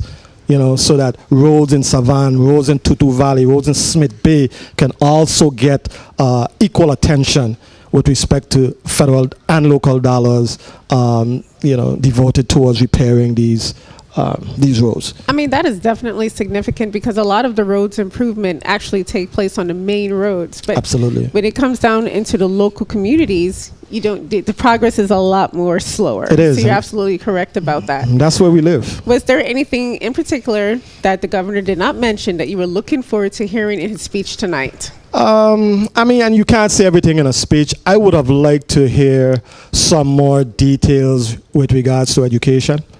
Learning loss. I know he mentioned learning loss and strategies for assisting with bridging that gap, but I think, again, the devil is in the details. We had the storms in 2016 or 2017, followed by COVID. Our children were drastically and significantly impacted by instructional loss. And we must develop some intentional initiatives to bridge that gap. I'm happy that more students are graduating, and the governor mentioned that, but I'm not convinced that we should celebrate necessarily that more students are graduating. I need to make sure that our curriculum has the rigor so that when you graduate, you're graduating with the substance so that you can be successfully matriculated to a university if you so desire. Thank you so much, Senator Milton Potter. Back to you, Alwyn. Thank you. Thank you, Africa. Thank you so much. I'm here sitting with the Minority Leader, Senator Dwayne M. DeGraff. How are you doing this evening, Senator? I'm doing fine. Good evening. Happy New Year to everyone. How are you doing? I am doing good. I'm doing good. Good to hear. First time I'm doing this, so I'm trying to get a little hang of it. Yes. You're doing a great job. Appreciate it. So let's start off. Like I said, you're a veteran senator as well. So you've been down this road already, state of the territory. So let's start off. We didn't hear much mention about the seniors in different projects. And I know every time that you advocate for the seniors them. So what were you looking for, or what did he mention that ring a bell with you? Yeah, for me, I'm basically upset that the seniors weren't mentioned because they're actually who have made the Virgin Islands what it has been to this point. And going forward, we're talking about bringing in a workforce to take on some of these jobs. When that workforce come in, what is going to happen to us here, the residents? That's why I'd like to know. I've been asking that question from last year. The governor's speech tonight is always upbeat, but to me, it's a cut and paste. I could tell you, see a lot of these things that I tell you from, they were going to come. So I've heard it before. This is 6, this is my 8th. So again, it's about the people. When we talk about the people, we have to look at, again, our seniors. I don't want to harp on it, but you know, that for sure. He has said some great things in terms of collaboration. I do believe should always be a collaboration between the Senate and the executive branch, judicial branch. Agreed. I'm in full support of it, but I don't buy cat and bag. You know, it's one thing if we had sit down here and listened to the governor for the first time and didn't have that meeting with the finance committee, with his finance committee on Friday, where they're saying we got 6 days of cash left. We got problems. We ain't drawing down millions of federal dollars. Very alarming. You know, so to hear that meeting, I sat in that meeting 10 hours all day, and then to come here and then, hey, you know, the country running good. Don't fool the people, man. You know, I ain't into that. But we can work together and make things happen. Yeah, I think at this point, I think we need to change policies as well. I think we've been doing the same thing for too long. And so how do we fix that? How do we go about getting that conversation? So these tend to been in the books, been in for 30, 40 years. So, you know, like I say, it's not an easy job. I'm not going to say the governor or the administration has an easy job, but again, it's for us to work together. It's for us to take one thing at a time. You know, we always like everything that glitter. You know, you're going to bring in a bunch of people who going, hey, there's the best in this in the United States. They don't know a building, you know, they don't know how we do things here. The culture, And I think we tend to, and this is a prime opportunity now with the population going from 110 down to 89. So much people are going to influx the territory. That's scary. We have to address it. Agreed. Thank you so much for It's always a pleasure to see you, man. Thank you, man. Thank you, bro. Thank you. Right now, so back to you, Africa. Thank you so much, Alwyn. Joining me is our Senator Samuel Carrion. How are you tonight? Good. So what are your thoughts on the governor's speech as it pertains to energy, how he's improving energy in the territory? It's going from an antiquated situation where there's constant problems with WAPA to now he's trying to move into a new direction of energy sufficiency and efficiency where residents will have an opportunity to basically take part in having their own energy situation set up in their homes. What are your thoughts? In regards to the energy, regards to the energy portion of his speech this evening, I was very optimistic. I was happy to hear all the federal funding that is coming in to support us in that area, especially for low-income families and single families, because I think it's important. We need to find alternative energy and provide other opportunities for individuals to not only get into this workforce, because there's a great market industry when it comes to energy, but also to provide savings and relief to our community that for years has been suffering because of the high cost of energy here in the territory. So that was good. Also, one of the things I would like to ask you about is the economy. Currently, as you know, that there's a cash depletion due to, you know, that is actually resulting in a lack of vendor payments. Right now, the government do own the vendor payments, $89 million in total. What are your thoughts on that? Well, that's one of the areas where I am very concerned. As you know, I'm a member of the Finance Committee for these two terms, this term and the last term. And we've been able to, we heard Friday, the finance team for the governor, and really it's concerning to see where we are and some of the things that have to happen is we need to manage better our funding.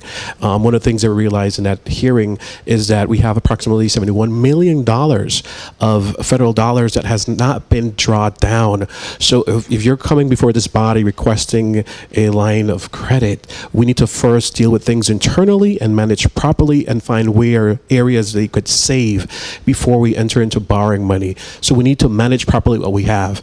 And I think that's one of the areas where we're open as a body to work with this administration to assist in any way possible, but we need to get a handle of that. We have vendors, like we heard this evening, that have not been paid, and these are local vendors that always provide services to the government, and how can they sustain their companies? We have heard stories of small companies that have been closing down because of lack of payment from the government. So these are areas that we need to really get a grip on to improve the conditions of our economy in the territory. We can't say we're good financially and the economy is strong when we can't pay our vendors, when we're having issues and we're not really managing properly our funds. So let me interject, being that you're a St. Croix senator, you're representing the St. Croix district, and the governor did mention in his speech that the waterline rehabilitation project, in which they will be removing antiquated pipes that are rusty and causing discolored water on St. Croix, and will be replacing them with PVC pipes. But what do you think about the progress as a St. Croix resident? Well, we're seeing that some of the work has been done, and there's still some other areas that they're starting to work on. I think that Public Works and they need to plan better with WAPA, strategize what roads they're going to work on. You know, the one dig project, because sometimes you see that it's excessive. Like our Christiansted town, they've been digging excessively, so they need to really strategize better the process by which they're going to do these diggings. But we need it, and I'm glad to hear that some of the work has been done and will continue to be done. Thank you so much. Alvin? Thank you, Africa. Right now, we have our freshman senator, Senator Ray Fonseca, Committee on Health and Hospital. How are you doing, sir? Hey, Alvin, everything is going fine. Good to see you. Good to see you. Good to see you. Good to see you. State of the territory. That's what we are here for. You sat down and listened to the governor for the last 2 hours. What are your initial thoughts?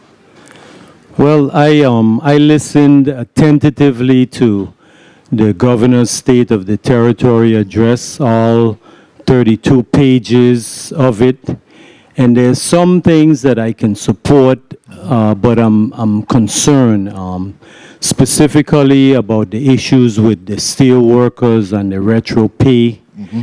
Of course, you know, the vendors with their outstanding payments, the issue with the income tax returns, and of course, WAPA. Yes. So I would say that we have a lot of work to do to get to where we need to be. The $12 billion that they mentioned in the FEMA damage survey monies, it's only less than 25% has actually been obligated and a contract has been awarded. Right. The governor even admitted that at the pace that we're going, it's going to take 20 years for us to get all of those projects finished. So that is not acceptable.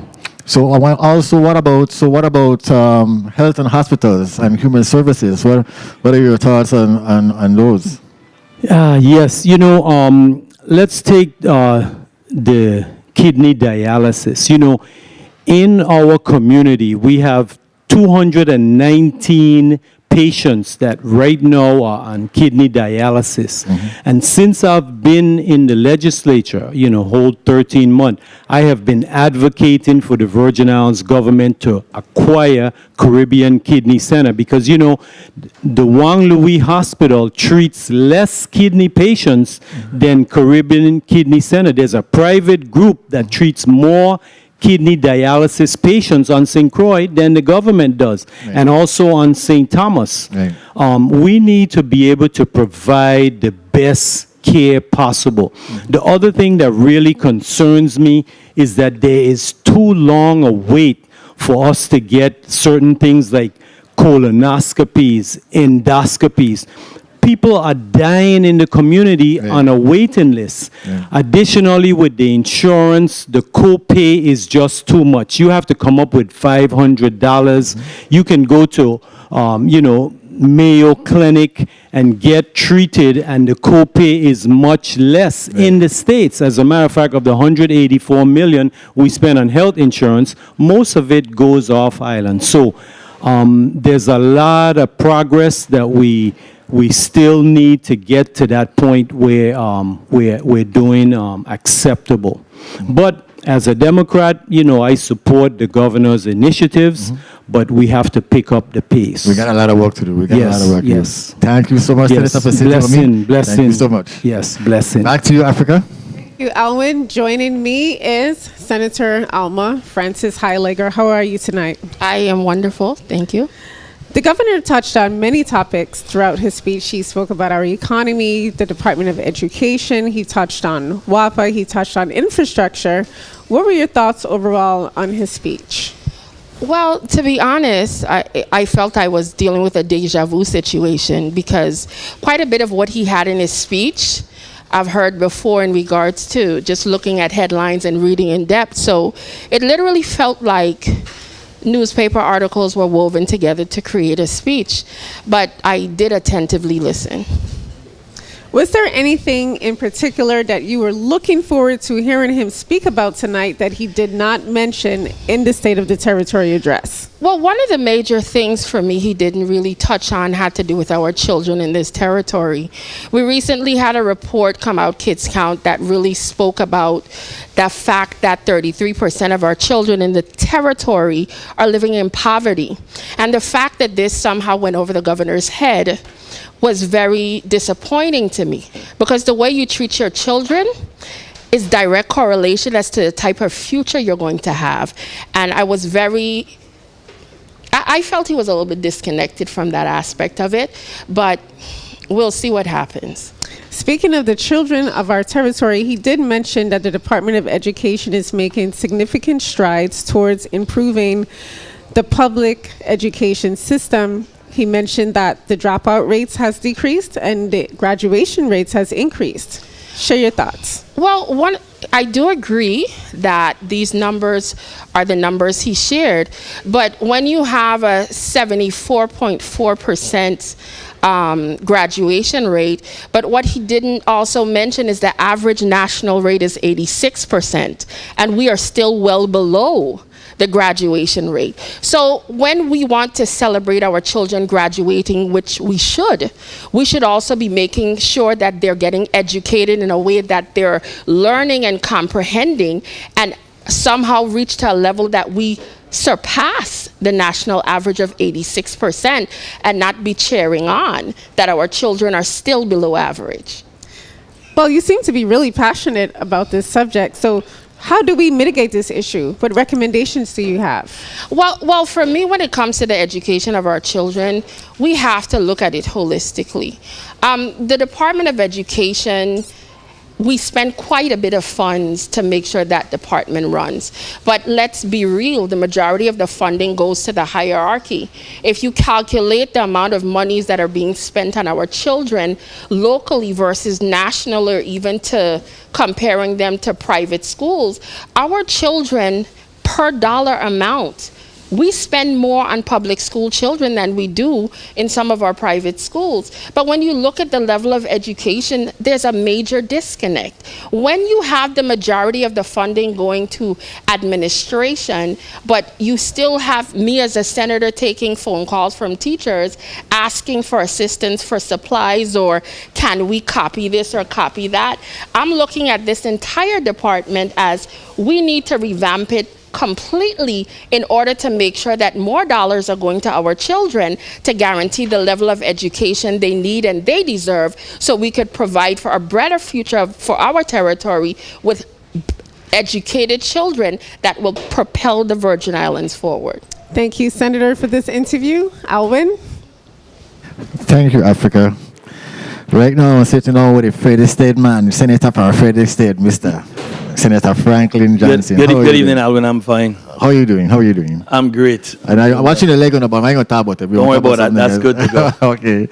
So let's talk about the state of the territory. You know, Alwyn, you're a musician. Mm-hmm. And you can't be playing reggae and the rest of the band playing calypso. and what the governor come down here tonight and spoke about completely different from what his financial team came and said to us. So there's some kind of music sheet that is wrong someplace.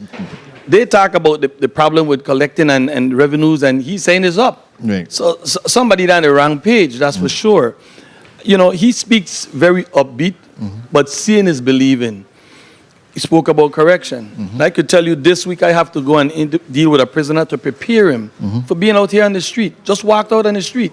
We just sent 22 to 28 prisoners away. We're investing in other communities when we send our prisoners to the mainland.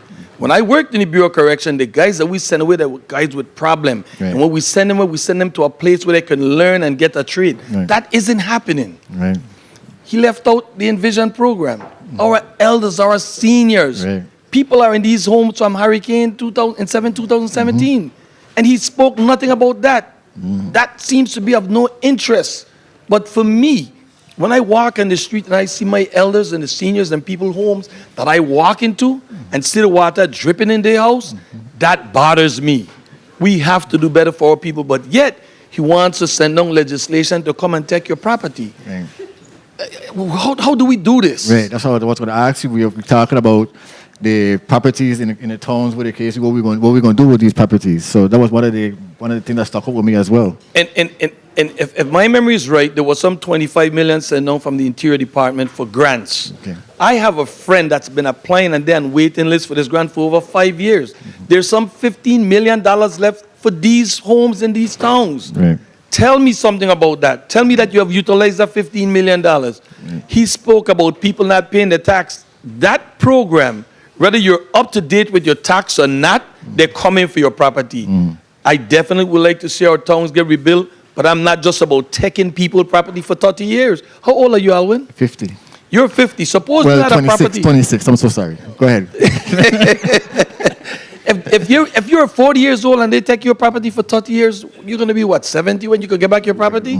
Let's be real about this and let's find ways. If the Interior Department gave us $25 million, we could go back and get more money and do grants. We're a historic district, and they always put funding in historic districts.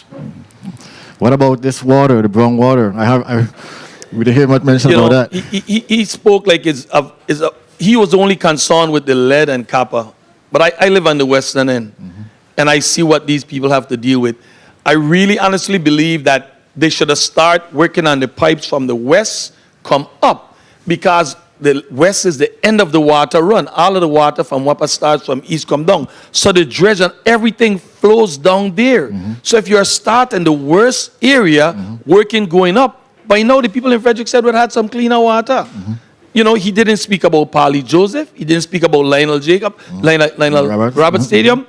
And these are the parks that will bring revenue to us. If we are seriously talking about sports tourism, these parks will bring that money back to us. Spoke about he gave VID, those guys in St. Croix $5 million. That's not true. Right. $5 million is sitting there. Right. Those guys have not received that money. You know, so he speaks upbeat, but we got to get real with it. And we got to be real to our people. There's a lot of work. I'm here to walk, whether you're a Democrat, Republican, or independent. It's about getting the work done for the people. For the people, right. And I'm not going to just sit here and go along to get along. I've never been that guy, and ain't going to be that guy today. Okay. It's about getting the work done for the people and make sure that we bring better conditions, deal with our folks. Nothing about seniors. Right. We got about 3-4 seniors home closed down. What are we doing? If we are not taking care of our seniors and our youths, we're in problem. Right. He didn't speak about the learn loss. He spoke very vague about that. What are we going to do to fix that? Right. And it's a serious problem. Yes, it is. When you see children coming out of school and they can barely read, they can barely do the math, it's a serious problem. A lot of serious problems that we have to be going through. Senator Franklin Johnson, I am so grateful for you sitting on me. I know you're passionate, you're revered up. You know, you had what I want you to do for me is give him the music sheet so you can know everybody got behind the same page. Thank you very much. Thank you, Senator. Thank you, Senator. Back to Africa. You did such an excellent job with that interview. That it was just so passionate. You could just hear the passion in the senator's reactions from the governor's speech for the State of the Territory address. This one was kind of a issue for me. My first go wrong about it. I actually prepared by looking at his speech from last year. So I went through the different aspects from last year to this year to see what was strength, what was stronger, what was weaker, and what's not. So it was an interesting bunch of transition. I think last year we dealt more with COVID and stuff like that. This year was more about finances and what we're doing with it was definitely about finances. I mean, 21 pages into the governor's speech, he basically spoke about finances, from the cash at hand, from the depletion, from the vendor's payment. He stressed really heavily on the finances this year. Right. Even some of the monies that some of the organizations, the Water Rehabilitation Project on St. Croix, and you live on St. Croix, so I'm sure you probably experienced the discoloration of the brown water crisis. At least once a week. So at least once a week. So sorry about that. I don't know what I said. These are the things that we're actually going through. So this is the stuff we want to hear. This is what we want to discuss. And this atmosphere, it seems like it's we're trying to talk about the good stuff with the KSB and just kind of dwell on it on the bad stuff. But we live in it. So we need to. We as a people need to make some more noise about it as well, because we're actually going through it. I think they're going through it on a bigger level. So what do you think, Jamal? I think I have similar thoughts about it because, looking through this speech, it was heavy. It was very heavy on finances. We're seeing, we're seeing that transition from last year. Hey, we have the money. This is what we're going to do with it. But yes, we have the money. This is what we're going to do with it. But I do think there could have been we could have focused a little bit more on, some of the heavier things. Education has been a big topic. And speaking of education, I would have liked for him to go deeper into the strategic plan that they're using to improve the public education system here in the territory. Definitely. I mean, yes, we have seen improvements. Right. However, what can we do to get it better? How can we make it better? Right, and it seems like in the government, quality it of just seems like education. it just moves slow, especially for us. We live through it, so we see all the press releases, you write the press releases, so we Yes, we do. have a very good, thing, but I think it needs to be more open-minded and more out for the public. So we could have more discussions, so the public could be, to discuss the subject that we're going through. It really affects them as well, What did you guys think about the portion where he spoke about the energy? How, we're moving into a more modernization of not only energy, but infrastructure, improving the roads and improving the bridges and the port expansions. What did you guys think about that? We still dealing with WAPA. WAPA is one of the most important things. We have, healthcare and everything else, but WAPA is like an everyday thing. If you can't have power, it's an you ongoing can't issue. have good running water, what the case be. That's almost like to the top of it. So that's what I think about a lot, and who's affected. Like I said, I might be affected once a week, but there are people in Frederickstead that are affected every single day. They can't wash the clothes in it or what the case be. So I think that's at the forefront for me. Right? That's an excellent response. What about you, Jamal? No, I agree. I definitely think WAPA is one of the most important things that it affects everybody from, you are a single parent, maybe you're trying to figure, okay, how am I going to pay this WAPA bill? I live with my parents. My bill is, can go up to like $200-300, and that's just 3 adults in one house. So. And he didn't mention the time when the issue with the water bill and the WAPA bill had increased, and they still haven't removed that off your bill. Overall, I'm optimistic. I am looking forward to see how the senators react in the next couple of months. But overall, I think it was informative. I learned some stuff we need to work on, and I think we should be good. Yes, I agree. Yeah. Thank you so much for tuning in. I'm Africa Harrigan. I'm Al Baptiste Jr. I'm Jamal Potter. And we're representing for Legit TV. Legit TV.